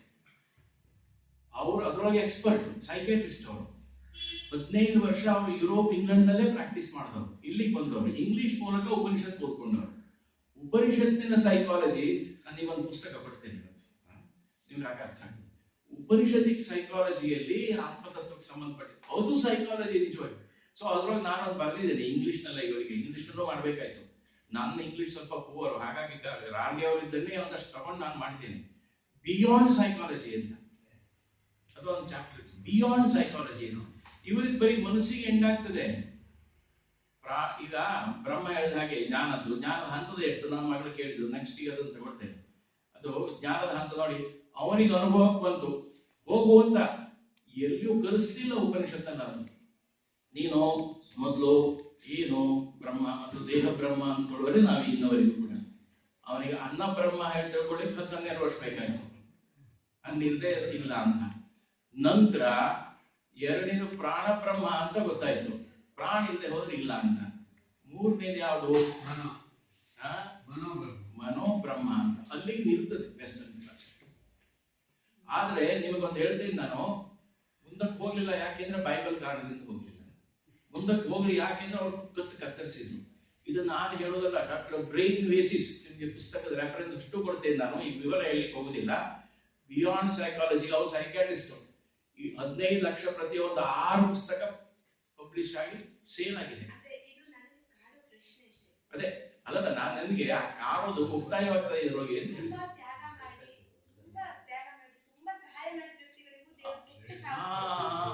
ಅದೇ ಎರಡೇ ಕೇಳ್ತೇನೆ ನಾನು ಅದಕ್ಕೆ ಬರ್ತಾ ಇದ್ದೇನೆ. ಯಾಕೆ ಹಾಗೆ ಆಗ್ತದೆ ಅಂತ ಕೇಳಿದ್ರೆ ಅದು ಎರಡೂ ಇರ್ತದೆ. ಈ ಉದಾಹರಣೆಗೆ ನನ್ನ ಮಗಳು ಸ್ವತಃ, ಅವಳಿಗೆ ಮತ್ತೆ ಬೇರೆ ಹೇಳುವುದಿಲ್ಲ, ಅವಳಿಗೆ 70% ಇಲ್ಲ, ಏನು ದೇಹ ಇಲ್ಲ. ನನಗೆ ಈ ತರ ಪ್ರಶ್ನೆ ಕೇಳ್ತಾ ಇತ್ತು, ನಾನು ಅನುಭವಿಸಿದ್ದೇನೆ, ಅದನ್ನು ಹೇಳ್ತಾ ಇದ್ದೀನಿ ನಾನು. ನನಗೆ ಹಾಗಾಗಿ ಕೃಷ್ಣನ ಹತ್ರ ಹೋಗ್ಲಿಕ್ಕಾಯ್ತು. ನಾನು ಅಪಾರ್ಚುನಿಟಿ ಅಂತ ತಿಳ್ಕೊಂಡಿದ್ದೇನೆ. ನನ್ನ ಮನಸ್ಸೇ ಆ ತರ ಪಾಸಿಟಿವ್ ಆಗಿ ಹೋಯ್ತು. ಪ್ರಿನ್ಸಿಪಾಲ್ ಆಗಿ ಕಾರ್ ತಗೊಂಡು ಹೋದೆ ನಾನು. ಪ್ರಿನ್ಸಿಪಾಲ್ ಮೀಟಿಂಗ್ ಹೋದಾಗ ಅಲ್ಲಿ ಆ ಪ್ರಿನ್ಸಿಪಾಲ್ ಮಿಸ್ಟ್ರೆಸ್ ಅವರು ಸನ್ಯಾಸಿ ಇರ್ತಾರ. Oh doctor Bhat, very good. ಹಾಗೆಲ್ಲ ಪ್ರಿನ್ಸಿಪಾಲ್ಸ್ ಕಾರ್ ಅಲ್ಲಿ ಇರ್ತಿರ್ಲಿಲ್ಲ. Oh you are driving car, vehicle you have taken, you are owner of a car ಅಂತ. ಇದು ಯಾವಾಗ 30 ವರ್ಷದ ಹಿಂದೆ. ಆಗ ನಾನು yes, but I am not the owner of this car, I am driver. But you are telling it is not yours, it is mine. But I feel that these 4 tires, the 2 legs of my daughter. ನನ್ನ ಮಗಳಿಗಾಗಿ ನಾನು ತಗೊಂಡಿದ್ದೇನೆ, ಸಾಲ ಮಾಡಿದೆ, ಇನ್ಯಾರು ಕೊಟ್ಟರೋಡ ಅವರು ಕೂಡ. ನನಗೆ ಅನಿವಾರ್ಯವಾಗಿ ನಾನು ಕಾರ್ ತಗೊಂಡಿದ್ದು. ನನ್ನ ಯೋಗ್ಯತೆ ಸ್ಕೂಟರ್, ನಂಗೆ ಚೆನ್ನಾಗಿ ಗೊತ್ತಿದೆ. ನನ್ನ ಪ್ರಾರಬ್ಧವೂ ಇದೆ, ಅವ್ರ ಪ್ರಾರಬ್ಧವೂ ಇದೆ, ಒಟ್ಟಿಗೆ ಸೇರಿಸು. ಈಗ ನೋಡಿ, ಭಗವಂತ ಎಷ್ಟು ಪುಣ್ಯವಂತ ಅಂದ್ರೆ, ನಾವು ಪುಣ್ಯವಂತರು ಹೇಗೆ ಅಂತಂದ್ರೆ, ನಿಮ್ಮ ದಾರಿಯಲ್ಲೇ ಇದೆ, ಕೋಟಿ ಕೊಪ್ಪನಿಗಳು ಬಂದಿದ್ದಾಳೆ, ಅವರ ಮನೆಯ ಸೊಸೆಯವಳು ಹಠ ತೊಟ್ಟು ಮದುವೆ ಆದ. ಯಾರ ಪ್ರಾರಬ್ಧ ಕರ್ಮ ಏನು ಹೇಳಿ? ನನ್ನ ವೈಯಕ್ತಿಕ ಆಗ್ಬೋದು, ಆದ್ರೆ ನಿಮ್ಗೆ ಪ್ರತ್ಯಕ್ಷತೆ ಕೊಡಬೇಕು ಅಂತ ಹೇಳಿ. ನಮ್ಮ ಪಾಪ ಪುಣ್ಯಗಳು ಎರಡೂ ನೋಡಿ ಹೇಗೆ ಬರ್ತದೆ ಅಂತ ಹೇಳಿ. ಈಗ ಅವನು ಪುಣ್ಯವಂತ ಪಾಪವಂತ, ಜನರ ಲಕ್ಷದಲ್ಲಿ ಅವನು ಪಾಪವಂತ. ಅಯ್ಯೋ, ವಾಸ್ತವಿಕತೆಯಲ್ಲಿ ಅವನು ಎಷ್ಟು ಕಾಡಿದ್ದಾರೆ ಬೇಡಿದ್ದಾರೆ ಗೊತ್ತ ನಿನಗೆ, ನಾನು ಅನುಭವಿಸಿದ್ದೇನೆ. ಆದ್ರೆ ನನಗನ್ಸೋದು ನಮಗಿಂತ ಅವನು ಚೆನ್ನಾಗಿ ನೋಡ್ಕೊಳ್ತಾ ಇದ್ದಾನೆ. ಈಗ ಒಂದು ಮಗಳಾಗಿದೆ, ಯಾವ ಡಾಕ್ಟ್ರು ಒಪ್ಪಲಿಲ್ಲ ಇವಳಿಗೆ, ನಾವು ಅದಕ್ಕೆ ಮದುವೆ ಸುದ್ದಿನೇ ಎತ್ತಾ ಇರ್ಲಿಲ್ಲ, ಆಗ್ರಹ ಪಟ್ಟು ಮದುವೆ ಆದವನು. ಭಗವದ್ಗೀತೆ ತಾಯಿ ಯಾಕೆ ನಾನು ಹೇಳ್ತೇನೆ ಅಂದ್ರೆ, ಕಟಿಯಲ್ಲಿ ಅವನು ಬಂದದ್ದು, ಅವನಿಗೆ ಎಣ್ಣೆ ರಂಗಾಗಿ ಮುಗಿಸಿ ಹಠ ತೊಟ್ಟಿದ್ದು. ಸಹಜವಾಗಿ ಅವನು ತಂದೆ ತಾಯಿಗಳು ವಿರೋಧ ಮಾಡ್ಬೇಕಲ್ವ. ಅವನಿಗೆ ಹೇಳ್ಬಿಟ್ಟವರು ತುಂಬಾ ಇದ್ರು, ವಾಮ ಮಾಟ ಮಂತ್ರ ಎಲ್ಲ ಮಾಡಿಸ್ಬೋದು. ಅವರು ಹೇಳಿದವರು ನನಗೆ ಮತ್ತೆ ಹೇಳಿದ್ರು, ಜಿ ಆರ್ ಹೆಗಡೆ ಅಂದ್ರೆ ಬಂದಿದ್ರು ಅವರು. ಅವ್ನು ನನ್ನ ದೋಸ್ತ ನೋಡಿ ಯಾವ ತರ ಇರ್ತದೆ ಅಂತ. ಈಗ ಬಂದು ಈ ಮದುವೆ ನಾನು ಬರುದಿಲ್ಲ, ಈ ಮದುವೆ ಹಾಗೆ ಆಗ್ತದೆ, ನನಗೂ ಗೊತ್ತುಂಟು, ಅವ್ರು ತಪ್ಪು ತಿಳ್ಕೋಬಹುದು, ಮೊದಲು ಬಂದು ಖುಷಿ ಹಾಗೆ ಆಗ್ತದೆ ಅಂತಂದ್ರು. ಆಯ್ತು. ಈಗಲೂ ಅತ್ತೆ ಮಾವ ಇಷ್ಟೇ, ನಮ್ಮ ತಂದೆ ನಾ ಏನೂ ಅಲ್ಲ ನಿಜವಾಗಿ. ಅವ್ರ ಅತ್ತೆ ಮಾವ ನೀವು ಸಾಮಾನ್ಯ ಇದ್ರ ರೀತಿಯಿಂದಿಲ್ಲ, ಅವಳು ಹಾಗೆ, ಅವರು ಅಷ್ಟೇ ಚೆನ್ನಾಗಿ ನೋಡ್ಕೊಳ್ತಾ ಇದ್ದಾರೆ. ನಾವು ನಂಬೇಕಾ ಬೇಡವಾಗಿ? ರಿಯಾಲಿಟಿ ನಾನು ಹೇಳ್ತಾ ಇರೋದು, ಮತ್ತೆ ಬೇರೆ ಪ್ರಾಮಾಣಿಕವಾಗಿ. ಅವನು ಎಷ್ಟು ಪೇಷನ್ಸ್ ನಿಂದ ಅವನಿದ್ದಾನೆ. ಅವಳು ಒಪ್ಪಲಿಲ್ಲ ಮದುವೆ ಆಗ್ಲಿಕ್ಕೆ. ಈ ದಯೆ ಕರುಣೆ ಬೇಡ ನನಗೆ, ಕೃಪಣರಾಗಬಾರ್ದು ನಾವು ಅಂತ. ಪಂಗು ಲಂಗ ಐತೆ ಇರಿ ಅಂತ ಹೇಳಿದೆ, ಅಪ್ಪ ನನ್ ನಡಿಲಿಕ್ಕೆ ಆಗುದಿಲ್ಲ, ಕೂತ್ಕೊಳ್ಳಿಕ್ಕೂ ಆಗುದಿಲ್ಲ ಅಂತ ಅಷ್ಟು ಇದರಿಂದ ಹೇಳ್ತಾ ಇದ್ದೆ. ಎಲ್ಲ ಮಕ್ಕಳು ಓಡಿ ಹೋಗ್ತಾ ಇದ್ರು, ಇವ್ರು ಏನ್ ಮಾಡ್ಬೇಕು ತಾನ. ಮನೆಗೆ ಮತ್ ಕೇಳ್ದ, ಅವಳೇ ಮನ್ಸ್ಕೊಂಡಿದ್ದಾಳೆ ಅವಳು. ಹಂತವಾಗಿ ಅವಳು ಹೇಳಿದ್ರು, ಇದು ಮನಸ್ಸು ಉಂಟಲ್ಲ ಅಂತ. ನೀವು ಸೈಕಾಲಜಿ ಹೇಳಿದ್ರಲ್ಲ, ಮನಸ್ಸು ಉಂಟಂತ ನಿಗ್ರಹ ಮಾಡ್ಕೊಳ್ಳೋದು ಎಷ್ಟು ಕಷ್ಟ.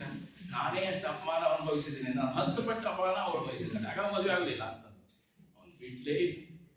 ಈಗಲೂ ಹಾಗೆ ಎಷ್ಟು ಸಹಿಸ್ಕೊಳ್ತಾನೆ ಅಂತಂದ್ರೆ ಅಷ್ಟು ಸಹಿಸ್ಕೊಳ್ತಾನೆ, ಒಂದು ಕಂಪ್ಲೇಂಟ್ ಇಲ್ಲ. ನನಗೆ ಗೊತ್ತುಂಟು ನನ್ನ ಮಗಳ ವೀಕ್ನೆಸ್ ಏನು ಅಂತ. ಆದ್ರೆ ಅವಳು ಅಷ್ಟೇ ಹಾಗೆ ಸುಖದ ಕಳೆದು ಒಟ್ಟಾಗಿ ಹೋಗ್ತಾ ಇದ್ದಾರೆ. ಬಿಯಾಂಡ್ ಮೈಂಡ್ ಪ್ರಾರಬ್ಧ ಕರ್ಮಗಳು ಇದೆಲ್ಲವೂ ಕೂಡ. ಆದ್ರೆ ಬಹುನಾಂ ಜನ್ಮನಾರಾಂತೆ ಜ್ಞಾನಿಮಾಂ ಪ್ರಪದ್ಯತೆ ಅಂತ, ಆ ಜ್ಞಾನಿ ಬೇರೆ ಈ ಯಜ್ಞದ್ದು ಬಹಳ ದೊಡ್ಡದು ಅದು.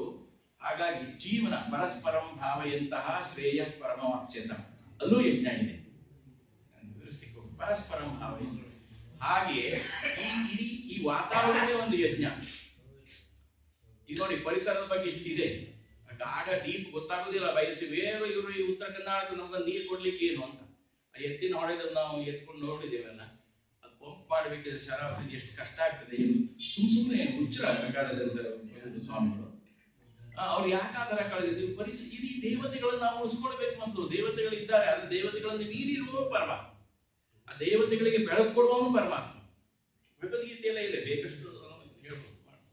ಹಾಗಾಗಿ ನಮ್ಮ ಆಲೋಚನೆ, ನಾನು ಅದೇ ಲಿಮಿಟಿಗೆ ಇದ್ದೆ. ಆದ್ರೆ ಕರಿಕಲ್ಲು ವಿ ಆರ್ ಫೂಲ್ಸ್ ಅಂತದ್ದು. ಒಂದ್ಸಲ ನನಗೆ ಇದಾಗಿ ಅವಳಿಗೆ ಸೈಕ್ಯಾಟ್ರಿಸ್ಟ್ ಹತ್ರ ಹೋದೆ, ಟೆಸ್ಟ್ ಮಾಡಿಸಿ. ಅವನು ನನ್ನ ಮಗಳಿಗೆ, ಇನ್ನೊಂದು ಮಗಳಿಗೆ ಟ್ಯಾಬ್ಲೆಟ್ ಕೊಟ್ಟರು. ನಾನು ಕೇಳಿದೆ, ಡಾಕ್ಟ್ರೇ ಇದೆಲ್ಲ ಯೂಸ್ಲೆಸ್ ಅಂತ ಹೇಳ್ತೀರಿ, ಮತ್ತೆ ಯಾಕೆ ನೀವು ಟ್ಯಾಬ್ಲೆಟ್ ಕೊಟ್ರಿ ಕೇಳಿದೆ.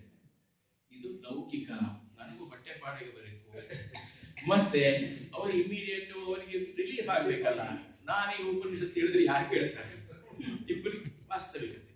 ಆದ್ರೆ ಇದ್ರೊಂದು ನೆಗೆಟಿವಿಟಿಯನ್ನ ಹಣ ಮಾಡ್ಲಿಕ್ಕಾಗಿ ದುರುಪಯೋಗ ಪಡಿಸ್ಕೊಳ್ತಾ ಇಲ್ಲ ನಾನು, ಅದನ್ನು ಹೇಳಿದ್ರು. ಆದ್ರೆ ವಾಸ್ತವಿಕತೆ ನಾವು ಬಿಯಾಂಡ್ ಮೈಂಡ್ ತಿಳ್ಕೊಳ್ಬೇಕು ಅಷ್ಟೇ ಹೊರತು ಅದಕ್ಕೆ ಹೋಗ್ಬೇಕಿದ್ರೆ ಇನ್ನೂ 10 ಜನ್ಮ ಬೇಕಾಗಿತ್ತು. ಒಂದು ಪುಸ್ತಕ ಇದೆ ನನ್ನ ಹತ್ರ, 3. ನನಗೆ ಅದು ಗೊತ್ತಾಗ್ತದೆ. ನನ್ನ ಹತ್ರ ಒಂದು ಫಾರ್ವರ್ಡ್ ಬರ್ಸಿದ್ರು ಅವ್ರು ಕೊನೆಗೆ.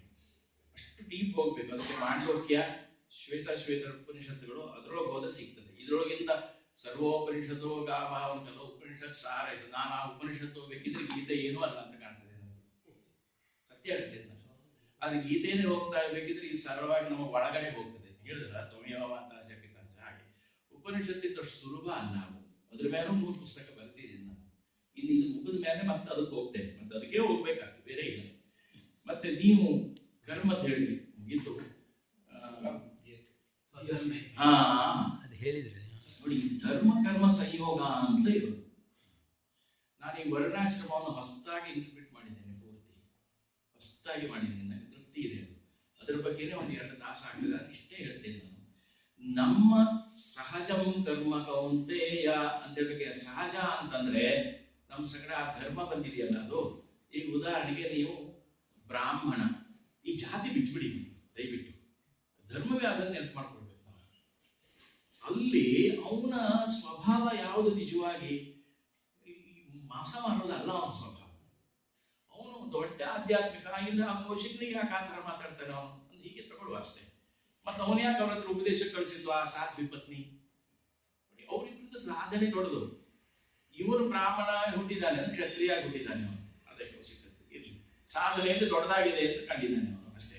ಇದು ಏನೂ ಅಲ್ಲ ಅಂತ ಮತ್ತೆ ಗೊತ್ತಾಯ್ತು ನನಗೆ. ಧರ್ಮವೇ ಅದರ ಉಪದೇಶಕ್ಕೆ ಕಳಿಸಿದ್ವು.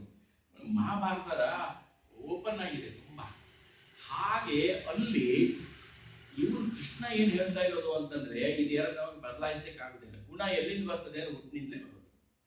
ನಾನು ಈ 4ನ್ನ 16 ಮಾಡಿದ್ದೇನೆ. ದಯಾನಂದ ಸರಸ್ವತಿ ಹೇಳಿದ್ದಾರೆ, ಬ್ರಾಹ್ಮಣರಲ್ಲಿ 4, ಕ್ಷತ್ರಿಯರಲ್ಲಿ 4, ವೈಶ್ಯನಲ್ಲಿ 4, ಶೂದ್ರರಲ್ಲಿ 4.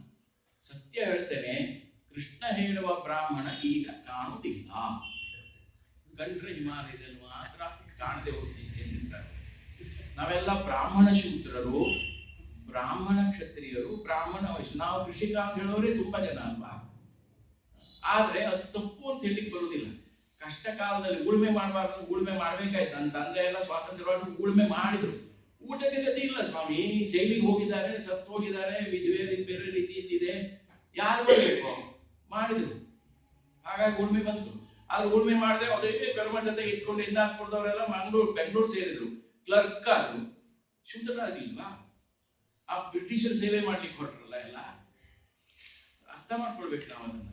ಹಾಗೆ ಹಲವು ಶೂದ್ರರಲ್ಲಿ ಬ್ರಾಹ್ಮಣರಿದ್ದಾರೆ, ಇವತ್ತು ಕೂಡ ಇದ್ದಾರೆ, ನನಗೆ ಗೊತ್ತಿಲ್ಲ.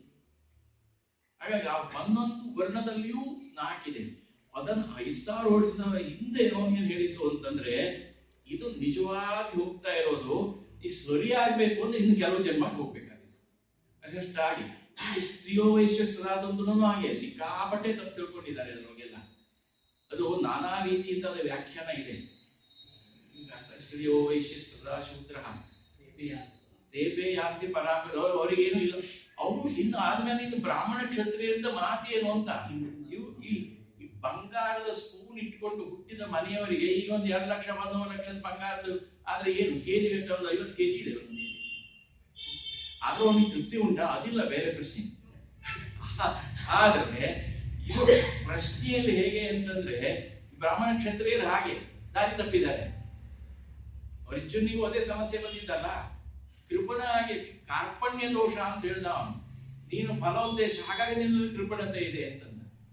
ನೀನು ಸ್ವಜನ ಅಂತ ಹೇಳಿದೆ, ಸ್ವಧರ್ಮ ಮರೀತೆ ಅಂತ. ಸ್ವಧರ್ಮದ ಆಧಾರದಲ್ಲಿ ನೀನಿಲ್ಲಿ ಸ್ವಕರ್ಮವನ್ನು ನೋಡ್ಬೇಕು. ಕುಲಧರ್ಮದ ಪ್ರಶ್ನೆಯೇ ಬರುವುದಿಲ್ಲ ಇಲ್ಲಿ ಅಂತ. ನಿಜವಾದ ನನ್ನ ಕುಲಧರ್ಮ ಏನು? ಕ್ಷತಾತ್ ರಾಯತೆ ಇತಿ ಕ್ಷತ್ರಿಯ. ನಿನ್ನ ಪ್ರಜೆಗಳ ರಕ್ಷಣೆ ಮಾಡೋದು ನಿನ್ನ ಹೊಣೆ. ದುರ್ಯೋಧನ ಒಳ್ಳೆ ಆಡಳಿತ ಉಂಟು ಅಂತ ಕೌರವ ಪಾತ್ರ ಮಾಡಿದವರು ಬಹಳ ಚೆನ್ನಾಗಿ ಹೇಳ್ತಾರೆ. ಹೌದು, ಒಳ್ಳೆ ಆಡಳಿತ ಮಾಡಿದ್ದಾರೆ. ಆದ್ರೆ ಆ ಧರ್ಮದಲ್ಲಿ ಹೆಂಡ ಮಾರಿ ಶ್ರೀಮಂತಾಗಿದೆ. ನಾನದು ಯಾಗ ಮಾಡಿಸಿದೆ ದೊಡ್ಡದಾಗಿ ಭಗವತ್ ಪ್ರೇರಣೆಯಿಂದ. ನೀವು ಹೇಳ್ಬೇಕು ಅಂತಂದ್ರೆ ಹಣದ ಕೊರತೆ ತುಂಬಾ ಇತ್ತು ಅಂತ ಕಂಡಿತ್ತು. ನನ್ನ ಸ್ನೇಹಿತನೇ ಒಬ್ರು ಹೇಳಿದ್ರು, ಅವ್ರ ಹತ್ರ ಹೋದ್ರೆ ನಾನು ಹೆಸರು ಹೇಳುವುದಿಲ್ಲ, ಅವ್ರು ನೀವೇ ಹೋದ್ರೊಂದು 20,000 to 50,000 ರೂಪಾಯಿ ಕೊಡ್ತಾರೆ. ನಾನು ಕೇಳಿದ್ರೆ ಒಂದು 5,000 ಕೊಡ್ಬೋದು, ಯಾಕಂದ್ರೆ ಗೊತ್ತಿದೆ ಅವರಿಗೆಲ್ಲ ಅಂತ. ಒಂದರ ಅವ್ರ ಹತ್ರ ಮಾತಾಡಿದ. ನಾನು ಹೇಳಿದೆ ನಾನು ಹೋಗುದಿಲ್ಲ ಅಂತ. ಯಾಕೆ ಅಂತ ಕೇಳಿದೆ. ಯಾಕೆ ಅಂತ ಕೇಳಿದ್ರೆ, ಅವರಿದ್ದು ಅಧರ್ಮದಿಂದ ಬಂದ ಹಣ. ಬೇಡ, ನನಗೆ ಎಷ್ಟು ಕಷ್ಟ ಆದ್ರೂ ಪರವಾಗಿಲ್ಲ, ನನಗೆ ಆಗಂತೂ ಸ್ವಲ್ಪ ಹಾಗೆ ಅಂದಾಜಿತ್ತು, ಕೊನೆಗೆ 100ಕ್ಕೆ 100 ಅದು ಸಂಕಲ್ಪ ಅಲ್ಲಿದು ನನ್ನ ಮೂಲಕ ಮಾಡಿಸ್ತಾ ಇದ್ದಾನೆ ಅಂತ ನನಗೆ ಚೆನ್ನಾಗಿ ಗೊತ್ತಿದೆ. 100ಕ್ಕೆ 100 ಅದು ಇಲ್ಲ ಅಂತ. ಯಜ್ಞ ಮುಗಿದ ಮೇಲೆ 6.5 ಲಕ್ಷ ರೂಪಾಯಿ ಕೇಳದೇನೆ. ನಮ್ಮ ನಾಗೇಂದ್ರ ಭಟ್ರು ಬಾಕಿ ಸ್ವತಃ ಸ್ವಾಮಿಗಳು ಗುರುಗಳು ಏನ್ ಮಾಡ್ತೀರಿ ಹಣಕ್ಕೆ ಅಂತ ನಾನು ಹೇಳಿದೆ. ಒಂದು 5-6 ಲಕ್ಷ ರೂಪಾಯಿ ನಂದು ಪೆನ್ಷನ್ ಬರ್ತದೆ ಅಲ್ಲ, ಕಮ್ಯುನಿಟಿ ಅದೆಲ್ಲ ಬಂದಿದೆ. ಮತ್ತೆ ಮನೆಯಲ್ಲಿ ಸ್ವಲ್ಪ ಆಸ್ತಿನೂ ಉಂಟು, ಮಾರುವುದಿಲ್ಲ, ಮಾರೋ ಅವಶ್ಯಕತೆ ಬರುವುದಿಲ್ಲ ಅಂತ ಹೇಳಿದೆ. 50 ಲಕ್ಷದ ಬಜೆಟ್, 10 ಲಕ್ಷ 1 ಕೋಟಿ ಇಲ್ಲೇ ಉಮಾಪತಿ ಇದ್ದಾರೆ ಒಂದು ಇದಕ್ಕೆ ಸಂಬಂಧಪಟ್ಟು. ಆದ್ರೆ ಕೊನೆಗೆ ಬರೀ ಒಂದು 12-13 ಲಕ್ಷ ಇದು ತಂದು ಕೊಟ್ಟು ನಾನು ಹೇಳಿದೆ, 2 ನಾನು ಇರುವುದಿಲ್ಲ. ಅನ್ನದಾನಕ್ಕೆ ಮತ್ತೆ ಮತ್ತೆ ವೈದಿಕರಿಗೆ ದಕ್ಷಿಣೆ ಎರಡು ಇವರು ಭಾಗವಹಿಸಿದ್ರು. ಅವರು ಭಾಗವಹಿಸಿದ್ರು. ನಾನು ಒಂದು ಹೇಳ್ಬಿಟ್ಟೆ 500 ರೂಪಾಯಿ ದಕ್ಷಿಣೆ, ಈಗ 3000ಕ್ಕೇನೋ ಹೋಗಿದೆ. 500 ರೂಪಾಯಿ ದಕ್ಷಿಣೆ ಅಂತ ತಪ್ಪು ತಿಳ್ಕೊಂಡು ಹೇಳಿದ್ರು. ಯಾಕೆಂದ್ರೆ ನೀವು ಪಾಲ್ದಾರ ಇಲ್ಲಿ, ನನ್ನ ಯೋಗಕ್ಷೇಮ ಅಂತ ಅಲ್ಲ, ಮತ್ತೆ ನನಗೆ ಯಾವ ಫಲದಾಕಾಂಕ್ಷೆಯೂ ಇಲ್ಲ ಅಂತ ಸಂಕಲ್ಪದಲ್ಲಿ ಹಾಗೆ ಹೇಳಿ ಕೇಳಿದೆ. ಆದ್ರೆ ಪುರೋಹಿತರಲ್ಲ ಬಿಡುದಿಲ್ಲ. ಅದು ಹೌದು, ನಮಗೂ ಗೊತ್ತುಂಟು ಅಂತ. ಅವ್ರದ್ದು ಬೇರೆ ಕಡೆಗೆ 5 ಲಕ್ಷ 1,50,000 ರೂಪಾಯಿ ತಗೊಳ್ತಾರೆ. ನಾನು ಪುರೋಹಿತರಿಗೆ ಕೊಟ್ಟಿದ್ದು 5,000. 7 ದಿವಸದ ಕಾರ್ಯಕ್ರಮ, ಕಷ್ಟಪಟ್ಟವರು ಅವರು ಎಷ್ಟು 5,000 ತೃಪ್ತಿಯಿಂದ. ಅವ್ರ 500 ರೂಪಾಯಿ ಅವರು ಅಷ್ಟಕ್ಕೆ ದಿನಕ್ಕೆ 500 ರೂಪಾಯಿ ಒಂದು ದಕ್ಷಿಣೆ ಕೊಟ್ಟಿದ್ರು. ನಂಬ್ತೀರ ನೀವು? 5-6 ಮಹಾರುದ್ರ ಮಾಡಿಸ್ಬಿಟ್ಟಿದ್ದೀನಿ ನಾನು. ಅದು ಯಾವುದು ಫಲಹೇತವ ಅಲ್ಲದೆ ಹೋದದ್ರಿಂದ, ಗೀತೆ ನನಗೆ ಅನುಷ್ಠಾನಕ್ಕೆ ಸಿಕ್ಕಿತು. ಅಲ್ಲದೆ ಹೋದದ್ರಿಂದ ಪುರೋಹಿತರು ಒಂದು 100 ರೂಪಾಯಿ ತಗೊಳ್ಳಿಕ್ ತಯಾರಿದ್ರಿ. ಅಷ್ಟು ದೊಡ್ಡದು ಪುರೋಹಿತರು ಜಯಪೂಜೆಲ್ಲ ಮಾಡ್ಕೊಂಡು ಬಂದಿದ್ದಾರೆ. ಕೊನೆಗೆ ನಾನು ಏನಾದ್ರು ಮಾಡಿ ಒಂದು 100 ರೂಪಾಯಿ ಕೊಟ್ಟರೆ ಮತ್ತೆ ಸಂಸ್ಥೆ ಕೊಟ್ಟು ಎಷ್ಟು 100 ರೂಪಾಯಿ ಒಂದು ಶಾಲ್ ಕೊಟ್ಟಿದ್ದು, 10 ರೂಪಾಯಿ ದಕ್ಷಿಣೆ ಕೊಟ್ಟಿದ್ದು ಒಂದು ಮಹಾರುದ್ರಕ್ಕಂತ ಮಂಗಳೂರಿನಲ್ಲಿ. 5-6 ಮಹಾರುದ್ರಗಳಾಗಿದೆ. ಸಂಕಲ್ಪ ಇದ್ರೆ ಆಗವ ಮಾಡಿಸ್ಬೇಕಷ್ಟೇ. ಹಾಗಾಗಿ ಬಿಯಾಂಡ್ ಮೈಂಡ್, ಧರ್ಮ ಕರ್ಮ ಧರ್ಮಾಧಾರಿತವಾಗಿರ್ಲಿ ಅಂತ. ಆ ಪ್ರೊಫೆಷನ್ ನಾನು ಅದೇ, ನನ್ ಕೆಲವು ಸಲ ಒಂದಕ್ಕೆ ಹೋಗಿ ಇನ್ನೊಂದು ಆಗ್ಬಿಡ್ತದೆ.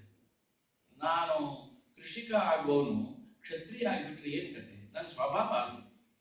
ದನ ಸಾಕುವವನು ಕೊಟಕ ಆಗ್ಬಿಟ್ರೆ ಏನು? ದಯಾನಂದ ಸರಸ್ವತಿ ಒಂದು ಮಾತು ಹೇಳ್ತಾರೆ, ಕೃಷಿ ಗೋರಕ್ಷಾ ವಾಣಿಜ್ಯ. ಗೋರಕ್ಷಾ ಅಂತಂದ್ರೆ sustainment protection, not this type of ಗೋರಕ್ಷಾ ಅಂತ. ಅಮೆರಿಕದಲ್ಲಿ ಕುರಿ ಬೆಳೆಸ್ತಾರೆ ದನ. ಬರೀ ಅಮೆರಿಕ ಅಲ್ಲ, ಯುರೋಪ್ ನೋಡಿದ್ದೀನಿ ಕಷ್ಟಪಟ್ಟು ಎಷ್ಟು ಚೆನ್ನಾಗಿದೆ. ಕಡಿಲಿಕ್ಕಾಗಿ ಬೆಳೆಸೋದು. ಮುಸ್ಲಿಮ್ಸ್ ಹೇಗೆ ಅದೇನೋ ಬಲಿ ಕೊಡ್ತಾರಲ್ಲ ಕುರ್ಬಾನಿಗೆ, ಒಳ್ಳೆ ಬೆಳೆಸ್ತಾರೆ ಅವರು. 15 ದಿವಸ ಮುಂದೆ ತಗೊಂಡು ಅವರು ಬಲಿ ಕೊಡೋದು ಒಂದು ಪೂಜೆಗೆ. ತಿನ್ನೋದೇ ಮುಖ್ಯ. ದೀಪಾವಳಿಯಲ್ಲಿ ಎಲ್ಲ ವ್ರತ ಮಾಡ್ತಾರೆ, ತಿನ್ನುವರು ಎಲ್ಲರೂ ಕೂಡ. ಆದ್ರೆ ಮರುದಿವಸ ಏನ್ ಮಾಡೋದು? ಅವ್ರ ಹಬ್ಬ ಮರುದಿವಸ ತಿನ್ಬೇಕು, ಅದಕ್ಕಾಗಿ ಬಲಿ ಕೊಡೋದು. ನಮ್ಮನ್ನು ಹಾಗೆ ತಿನ್ಬೇಕು, ಅದಕ್ಕಾಗಿ ಹಬ್ಬ ಮಾಡೋದು. ಗಂಡಸರು ಏನಾದ್ರು ಪೂಜೆ ಮಾಡೋದು ಉಂಟಾ? ಎಷ್ಟು ಮನೆಯಲ್ಲಿ ಮಾಡ್ತಾರೆ. ಬೆಂಗಳೂರಿನೆಲ್ಲ ಬರ್ತಾರೆ ಚೌತಿಗೆ ಅಂತಾರೆಲ್ಲ. ಏನ್ ಮಾಡ್ತಾ ಇದ್ದಾರೆ ಎಲ್ಲ ಸರ್?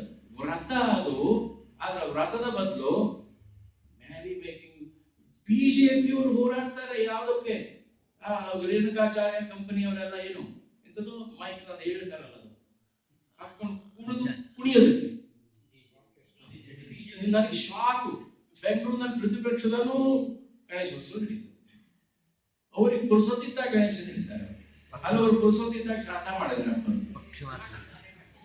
ಹಾಗಾಗಿ ನಾವು ಧರ್ಮ ಬಿಟ್ಟಾಗ, ಅಂದ್ರೆ ಧರ್ಮ ಅಂತಂದ್ರೆ ಪ್ರೊಫೆಷನ್ ಅಲ್ಲ, ಕರ್ಮ ಪ್ರೊಫೆಷನ್. ಧರ್ಮದ ಆಧಾರದಲ್ಲಿ ಕರ್ಮ ಇಲ್ಲ. ಅರ್ಜುನಿಗೆ ಅವನು ಹೇಳೋದು ಮಾತ್ರ, ಅವನಿಗೆ ಯುದ್ಧದ ಹೇಳಿತ್ತು, ನಮಗಲ್ಲ. ನಿನ್ನ ಸ್ವಭಾವ ಯಾವುದಿದೆಯೋ ಅದಕ್ಕೆ ನಡೆಸು ನೀನು ಅಂತ. ಅದಕ್ಕೆ ಎಲ್ಲರಿಗೂ ಮಿಲಿಟರಿ ಹೋಗಿದ್ದಾರೆ, ಕೆಲವು ಹೆಣ್ಮಕ್ಳು ಅಪಾರ್ಚುನಿಟಿ ಹೋಗಿದ್ದಾರೆ.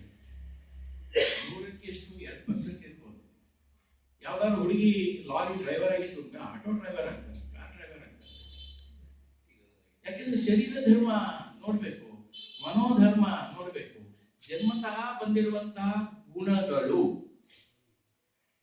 ಬೇರೆ ಈ ಗುಣಗಳದ್ದಲ್ಲ. ಗುಣಗಳು ಯಾವುದು? ಪ್ರಕೃತಿ ಸಂಭವ. ನೇಚರ್ ವಿರುದ್ಧ ಹೋದ್ರೆ ಹಣೆ ಬಾರ ಇಷ್ಟೇ, ಬೇರೆ ಏನಿಲ್ಲ. ಹಾಗಾಗಿ ನಮ್ಮ ಸ್ವಭಾವ ಬಿಟ್ಟು ದುಡ್ಡು ಮಾಡ್ಲಿಕ್ಕೆ ಹೋದ್ರೆ ಒಬ್ಬ ಬ್ರಾಹ್ಮಣ ಕಥೆ ಏನಾಗ್ಬೋದು? ಕ್ಷತ್ರಿಯ ಹೋಮ ಮಾಡ್ಲಿಕ್ಕೆ ಹೋದ್ರೆ ಕಥೆ ಏನಾಗ್ಬೋದು? ಜನಕನ್ ಬಂತು ಆಗ. ಜನಕದ್ದು ಯಾವ ತರ ಅಂತಂದ್ರೆ, ಯಾಜ್ಞವಲ್ಕ್ಯನ ಸಂಗಡ ಜನಕ ಮಾತಾಡಿದ್ದು ಬರೀ ಇದಲ್ಲ. ಈ ಯಾಜ್ಞವಲ್ಕ್ಯ ಶಾಕ್ ಆಗ್ಬಿಟ್ಟಿದ್ದಾನೆ ಜನಕ ಜ್ಞಾನ ನೋಡಿ. ಅವನು ವರ ಕೊಟ್ಟ, ನೀನೇನಾದ್ರು ಕೇಳಿದ್ರೆ ನಾನು ಹೇಳ್ತೇನೆ ಅಂತ. ಏನಾದ್ರು ಬಂದು ಕೇಳಿದ್ರೆ ನಾನು ನಿನಗೆ ಉತ್ತರ ಹೇಳ್ತೇನೆ ಅಂತ. ಅವ್ರ ಹತ್ರ ಮಾತಾಡ್ಬೇಕು, ಸುಟ್ಟು ಬಸವಾಗ್ಬಿಡ್ತಾರೆ ಯಾಜ್ಞವಲ್ಕ್ಯ. ಅದು ಕೊನೆಗೆ ಬರ್ತದೆ. ಅದನ್ನ ಶಂಕರಾಚಾರ್ಯ ಸ್ತೋತ್ರದಲ್ಲಿ ಬಂದಿದೆ, ಕಿಂ ಜ್ಯೋತಿಸ್ತವ ಭಾನುಮಾನಾನಿಮೆ. ಆ ಪ್ರಶ್ನೆಗಳು ಜನಕ ಅಪಾರ್ಚುನಿಟಿ ಯಾವುದು ಅಂತ ಕೇಳಿದ್ರೆ, ನೀನ್ ನನ್ಗೊಂದು ವರ ಕೊಟ್ಟಿದೀಯೇ, ನಾನು ಇದೆ ಯಜ್ಞಕ್ಕೆ ಸಂಬಂಧಪಟ್ಟ ಪ್ರಶ್ನೆ ಕೇಳೋದು. ಯಾಜ್ಞವಲ್ಕ್ಯ ಕೇಳೋದು. ಅವನು ಕೇಳಿದಾಗ ಕ್ಲಾರಿಟಿ ಜನಕ ಕೊಟ್ಟಿರುವಂತವ್ರು. ಯಾಕೆಂದ್ರೆ ಅವನು ಆನುಭವಿಕ ಗೃಹಸ್ಥ. ಹಲವು ಸಲ ಸನ್ಯಾಸಿಗಳು ಹಾಗಾಗಿ ಧನ್ಯೋ ಗೃಹಸ್ಥಾಶ್ರಮ ಅಂತ ಬಂತು. ಯಾಕೆ ಅಂತ ಕೇಳಿದ್ರೆ, ಅನಾಕೋರು ಭಿಕ್ಷೆ ಹಾಕಿದ್ರು ಯಾರು ಸನ್ಯಾಸಿಗೆ.